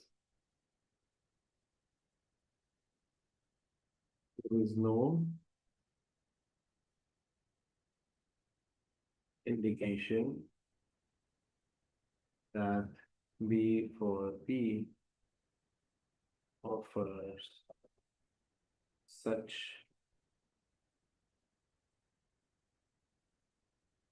innovations. And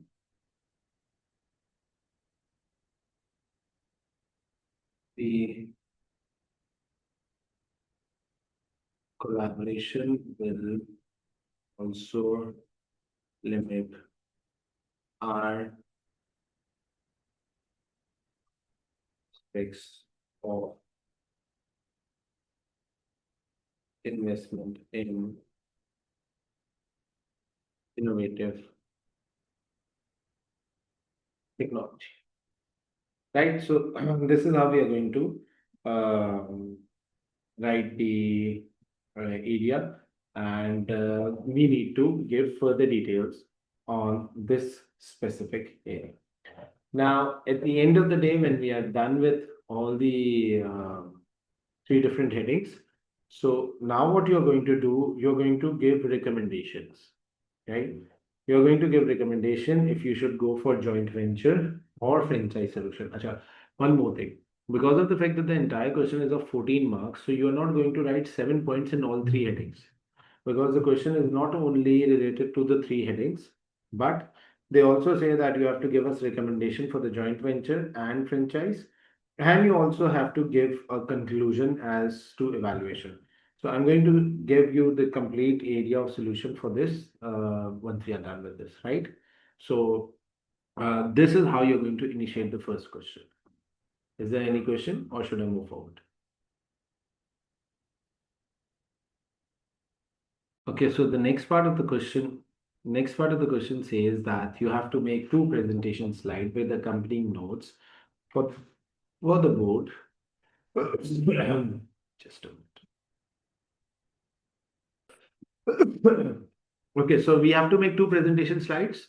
Now, these two presentation slides with the accompanying notes um, for the board, which discusses the following.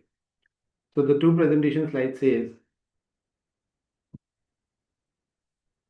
number one is prepare two presentation slides with accompanying notes for the board, which discusses how technological development could deliver growth for the PVS, number one, and the drawbacks of the PVS, including the ethical issues of adopting such technological development. So, first thing is how technological development could deliver growth for PVS. And we know that there is an exhibit that which talked about the technological development. So let's just quickly move towards the presentation slide. Now I'm doing this part for you because of the fact that we have some time constraints. So let's just quickly enter into the presentation slide. Remember, in the presentation slide, we are normally being given with slide number one, and below the slide number one, there is a box of speaker note. So in the slide area, we just write how the technological part are going to help us, and just the pointers, and then we are going to give our explanatory notes in the speaker notes, right? So let me make it for you. So we are making slide number one, and the slide number one should say that how. Let me just copy this. It says that how technological development could deliver growth for the PBS. So I'm just copying the same thing. I'm just copying the same thing and moving towards the slide and I'm going to paste it over there, right? But just for the beautification of this, I'm uh, writing this in a bold format. I'm writing this in a bold format, and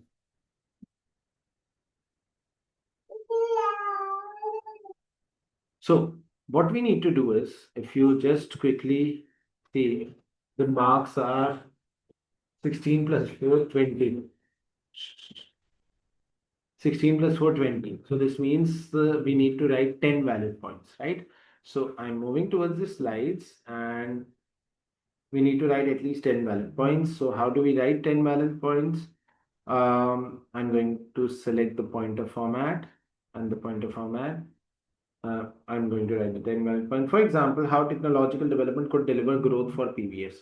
Uh, let's suppose I'm going to start off with the smart collars that, as they have mentioned, smart collars and wearable devices. And I'm going to give explanation about the smart collars and wearable devices in my notes thing. Right? Then 3 3D printing for tailored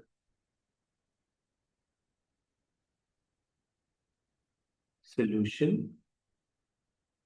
Then AI powered diagnosis. Then cloud based communication tools. Then telehealth and for virtual consultation.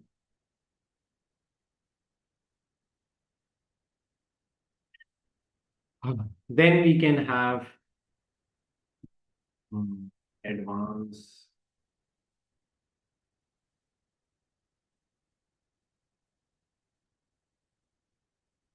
advanced business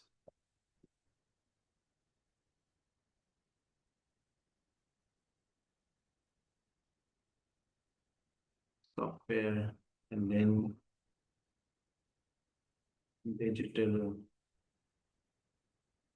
marketing.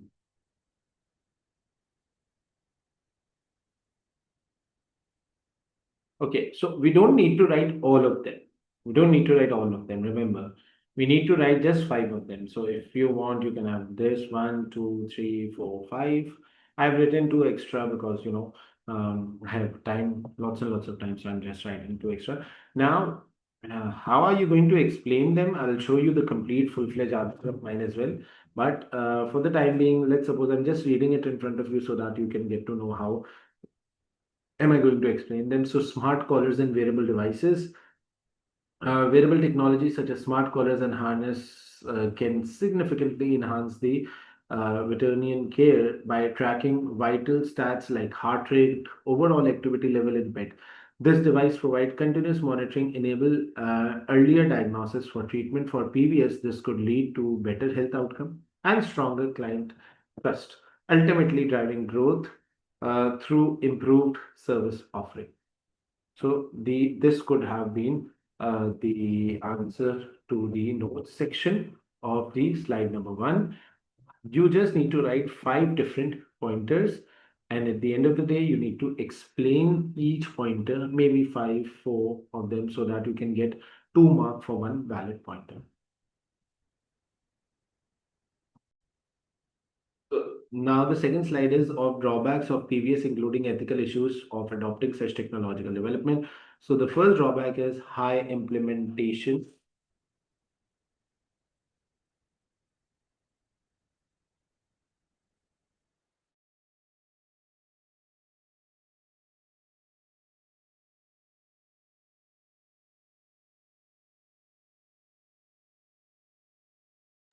Okay, so drawback of this issue is high implementation cost. Then, the second drawback will be increased reliance on technology. The second drawback could be the increased reliance.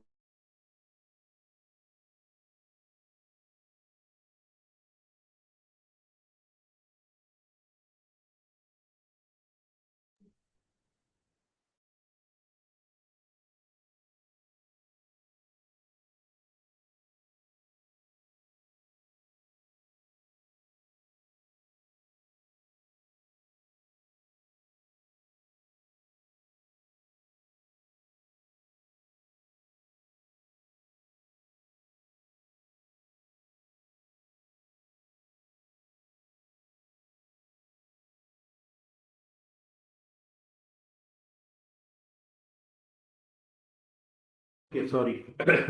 So, the drawbacks of this implementation is that the drawbacks of this includes the high implementation cost, firstly, and obviously, when whatever technology you're going to adopt, it will have some implementation cost at the end of the day. Then the second drawback could be increased reliance on technology. So you are basically reliant on the technological factors. Then there will be some data privacy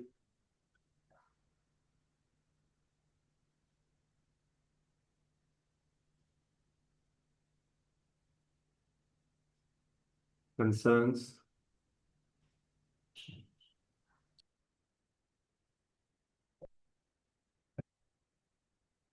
So there will be some data privacy concerns as well, and potential loss of human touch. Obviously, you feel more comfortable when the doctor is physically checking and everything is done in a conventional method. So we feel more comfortable there. Then training and skill gaps, maybe over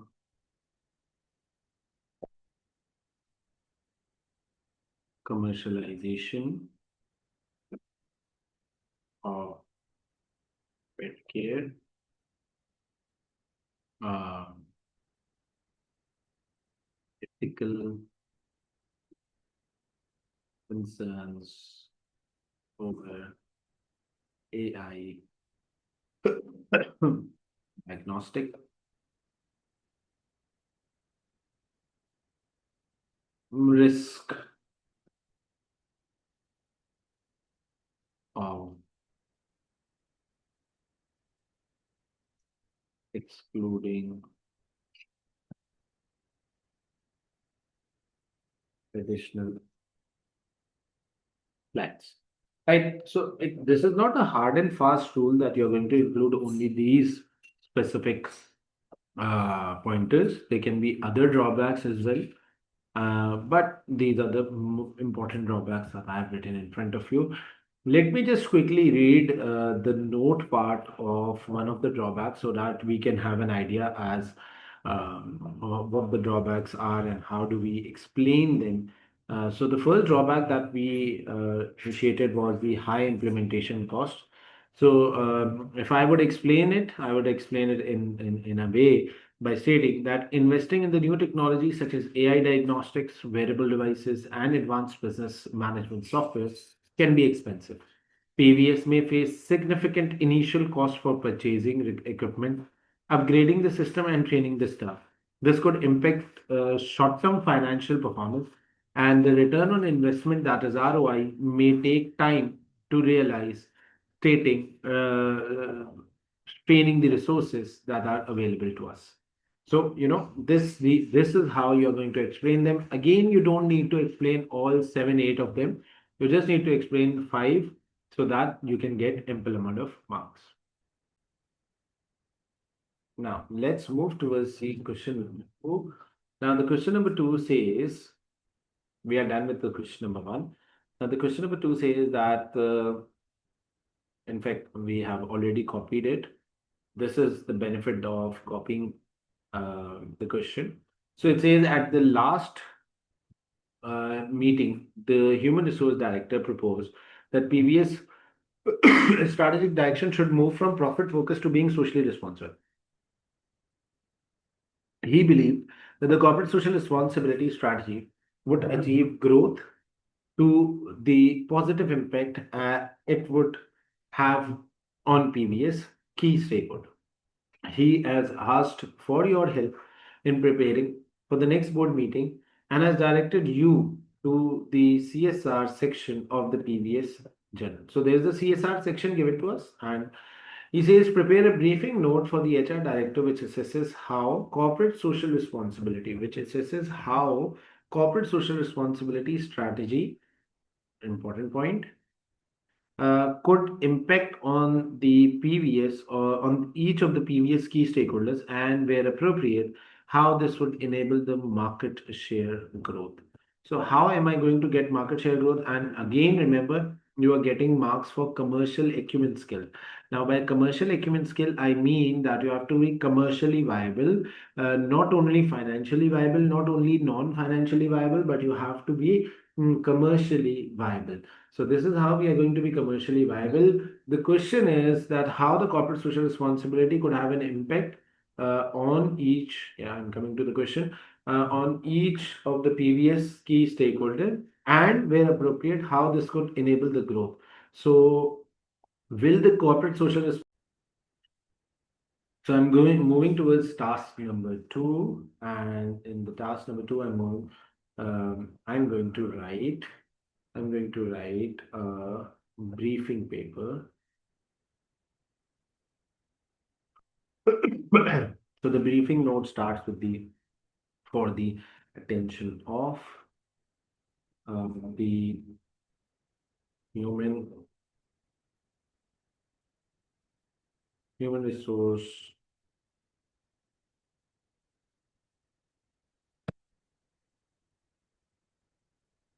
director from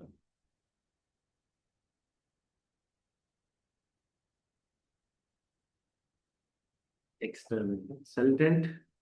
Um, Firstly, we give an introductory paragraph. I will show that paragraph later on, but these are the stakeholders. Now, once you are identifying the impact on the stakeholders, you first need to identify who actually are the stakeholders. So for me, maybe I'm going to start with the impact on customer. Number one, let's do it like this. So impact on the customer, number one. Then the impact on employee, maybe.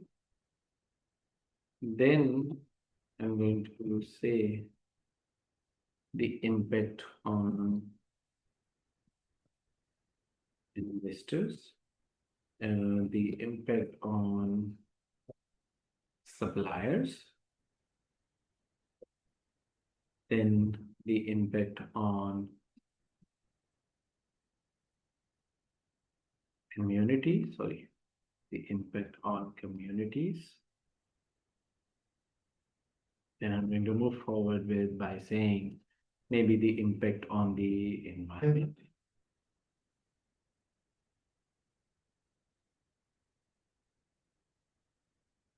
Then regulatory bodies, maybe the impact on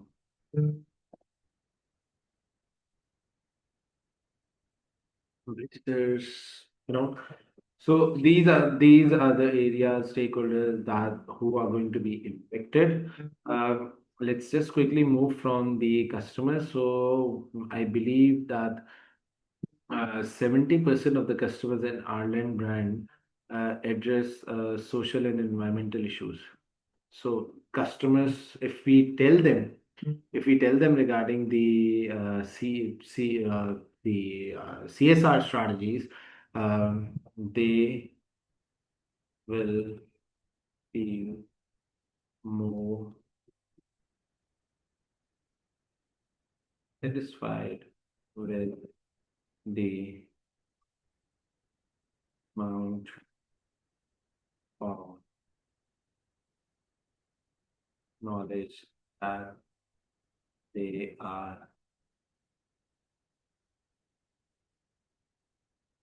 receiving, right? Then if I tell, now this is just one single line. You have to explain it. You have to, give your explanatory note on this. But I'm just writing one single line for the explanatory part. So, how will and you have to justify them as well. Going to show you a full-fledged answer of how the justification thing is going to work. Then, let's suppose if I say the employee knowing about CSR will make the employee feel valued and sense of belonging that the company care about the sustainable needs. So they'll get to know that okay, the company care about the sustainable needs, and if the company care about the sustainable need, this will help them a lot.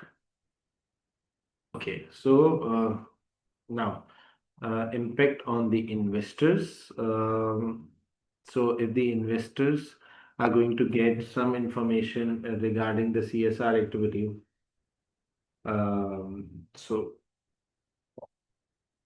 they will feel that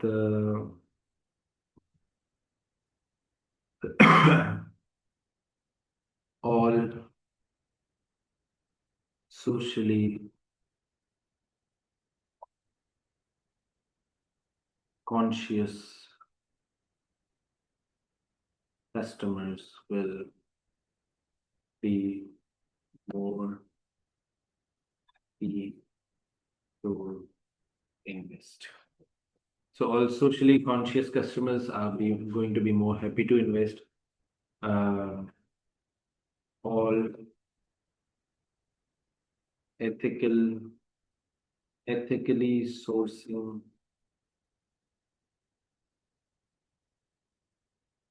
will be happy to supply you.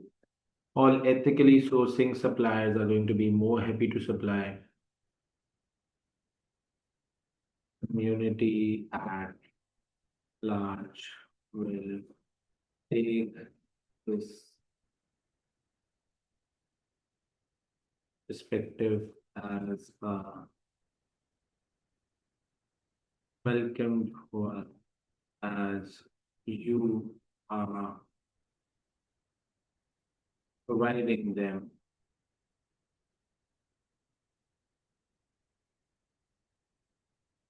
sustainable solutions. If I talk about the environment, um, informing about CSR will create commitment on PBS that they are environmental friendly and their footprints are positive. Now, if I talk about the regulatory body, they will get more info about company. Just a minute. Uh, Other than the financial one, so they will be able to provide grants.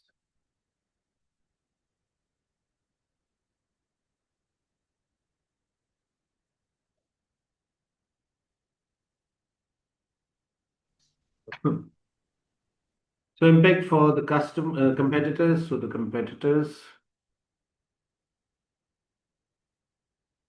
uh,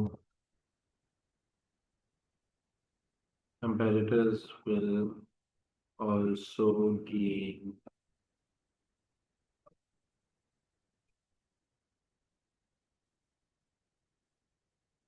motivation and momentum to consider CSR as their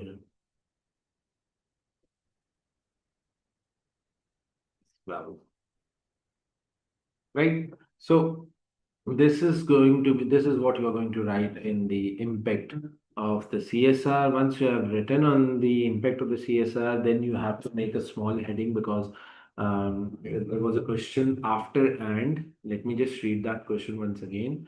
The question after and says, um, and how and where appropriate, how the this would enable the growth in the market share. So I'm just reading the growth paragraph in front of you. At the end of this session, I'm going to show you the entire answer of mine as well. And this is an answer that is written by me. And so growth opportunities through CSR. So ultimately, CSR can be a key driver for growth for PVS by aligning its operations with the values of its stakeholders, customers, employees, investors, communities at large, regulatory body, etc.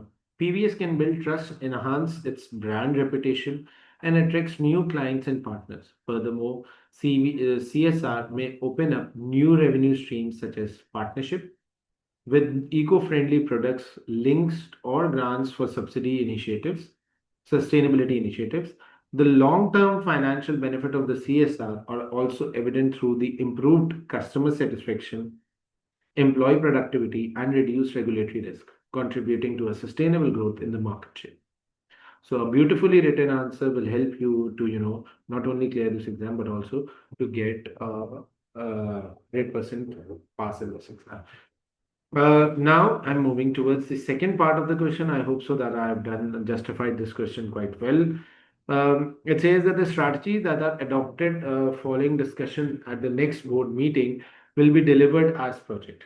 A junior human resource assistant has drafted a job description for a project manager who will need support. So there's a job description. We have already gone through the job description. Now I normally suggest when because of the fact that you are trying to find out the mistakes in the job description. So I normally suggest that you open job description on the left or right side of your screen so that this will help you to formulate your answer, and open the word processor on the other side of the screen. So this will basically help you to formulate your answer in a very well mannered way. So I'm moving towards the second part of the question in which we have to do the critical evaluation of the job description being done by a junior person.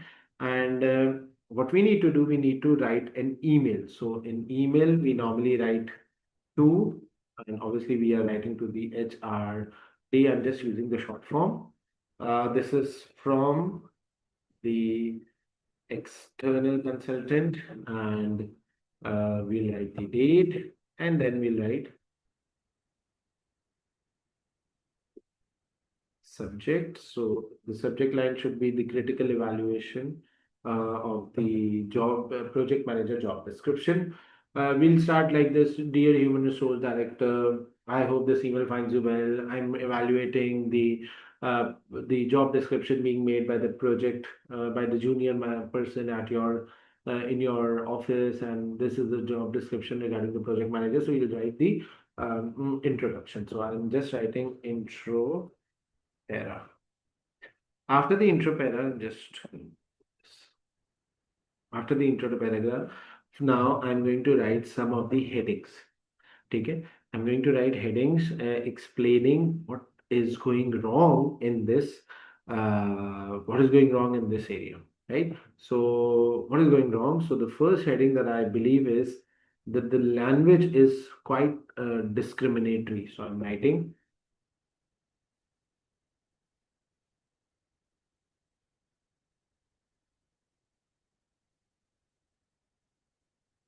discriminatory language.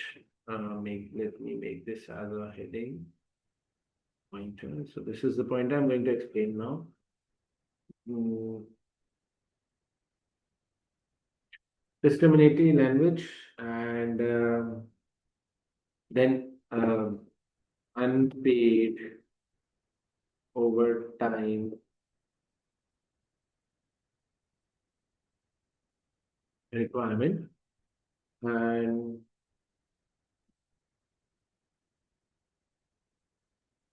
ambiguity in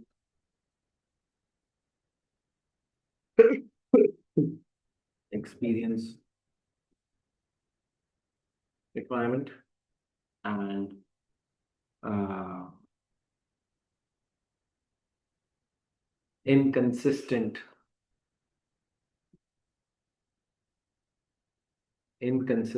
reporting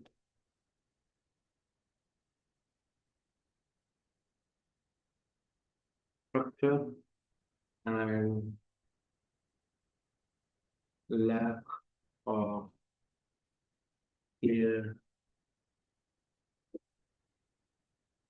performance targets may be risk of reaching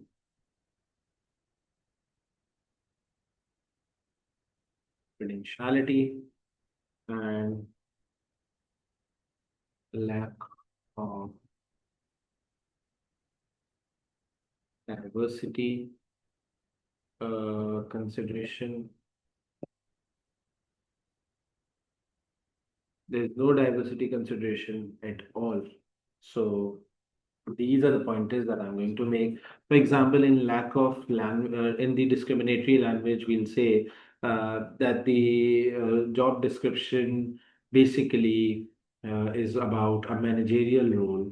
And due to the fact that it's a managerial role, it seems that the language that is being used is discriminatory languages. And like, for example, using words like mother with young children should not apply. So this is something that we are discriminating.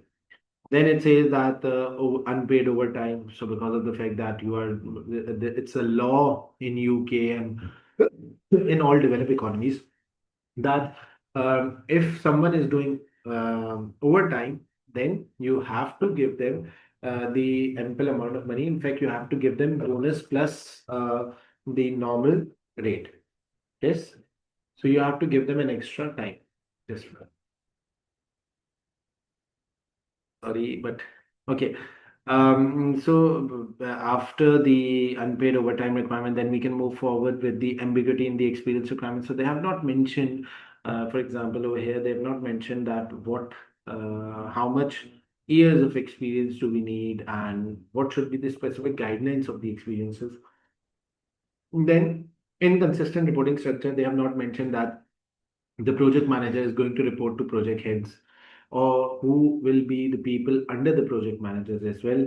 Then there is lack of performance target. They have given you that, okay, these are the skills and experiences that we want from you, but what about the performance targets?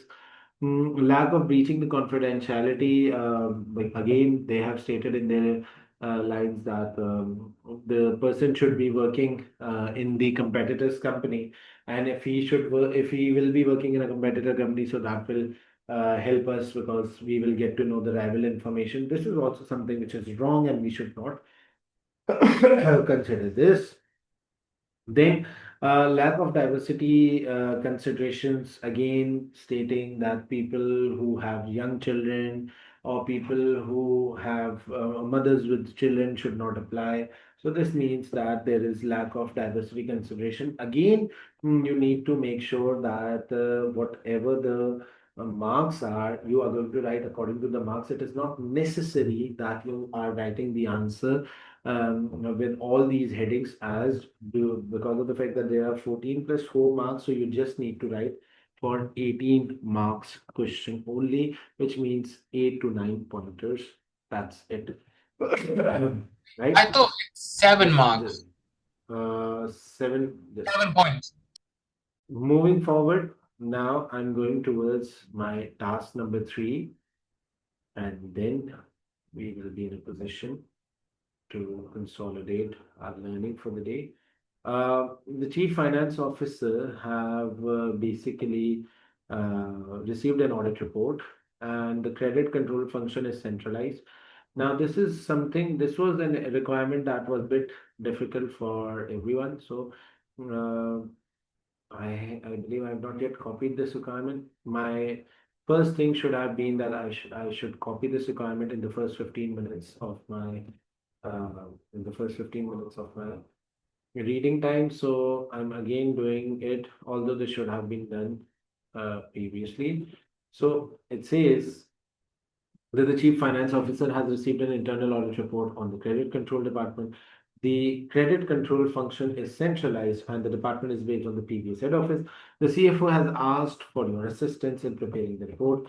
Prepare a report for the CFO in which assess the implication of the internal control weakness identified in the control department. So, firstly, we need to assess the internal control implication of the each control weakness that is already being identified, and I'm just going to open this internal control and I'm going to use the pointers one by one that is given to us. For example, we are given with pointer number 1, 2, 3, 4, 5. So I'm going to use this, and then we need to provide them with recommendation areas. So I'm just uh, aligning my writing area. Okay. So we need to provide analysis skills. That's perfectly fine. We will give them analysis skills. Uh, so how do we move forward with this? So firstly, we have the if I read the documented credit control procedures have not been updated. So I'm going to use my headings, my headers. The first header that I'm going to use is uh, outdated credit control procedures. So firstly, we have the outdated credit control procedures, client details. Client details held on the PVS servers, including server sensitive information, are not protected. Okay. So if client details are not protected, I'm going to write inadequate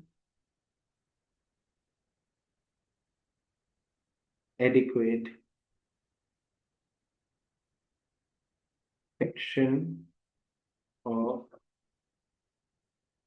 client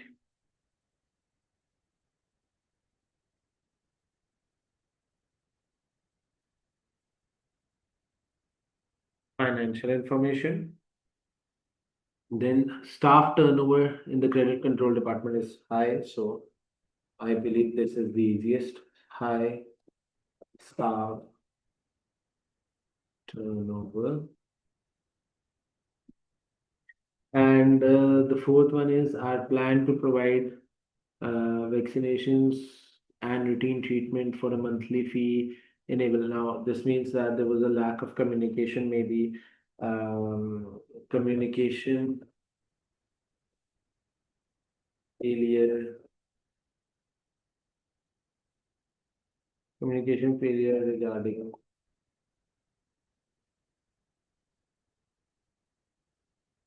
land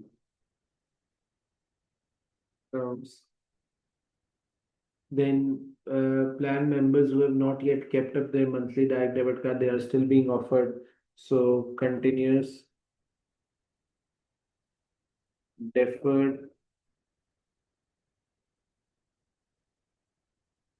payments offers to non-paying. Now, there is no hard and fast rule that you have to use the same wordings for the heading. You can use the other wordings as well. Right. So these are the control weaknesses. Obviously, these weaknesses will have an impact. Uh, but now what I'm going to do, I'm going to write,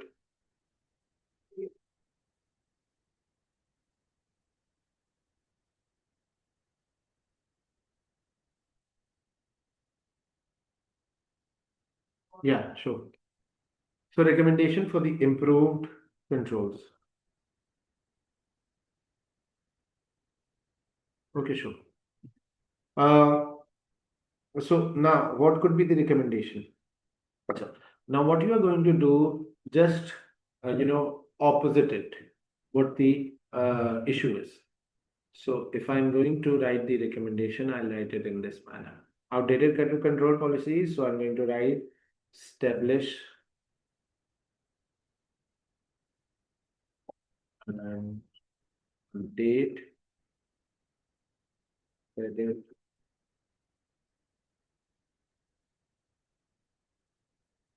procedures.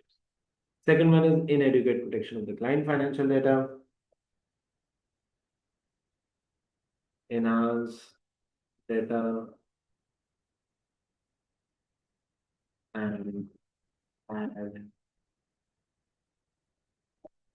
firewalls. Third one is high stock turnover,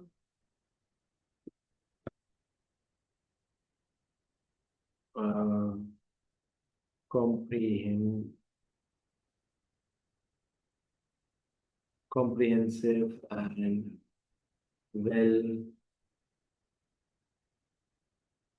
plans for staff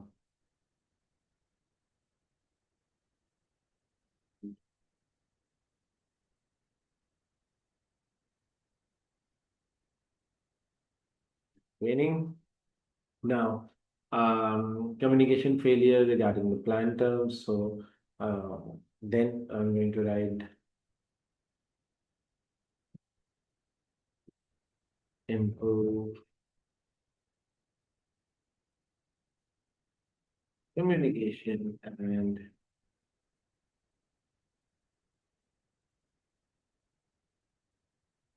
documentation of plan terms. And last but not the least, continuous deferred payments. So payment,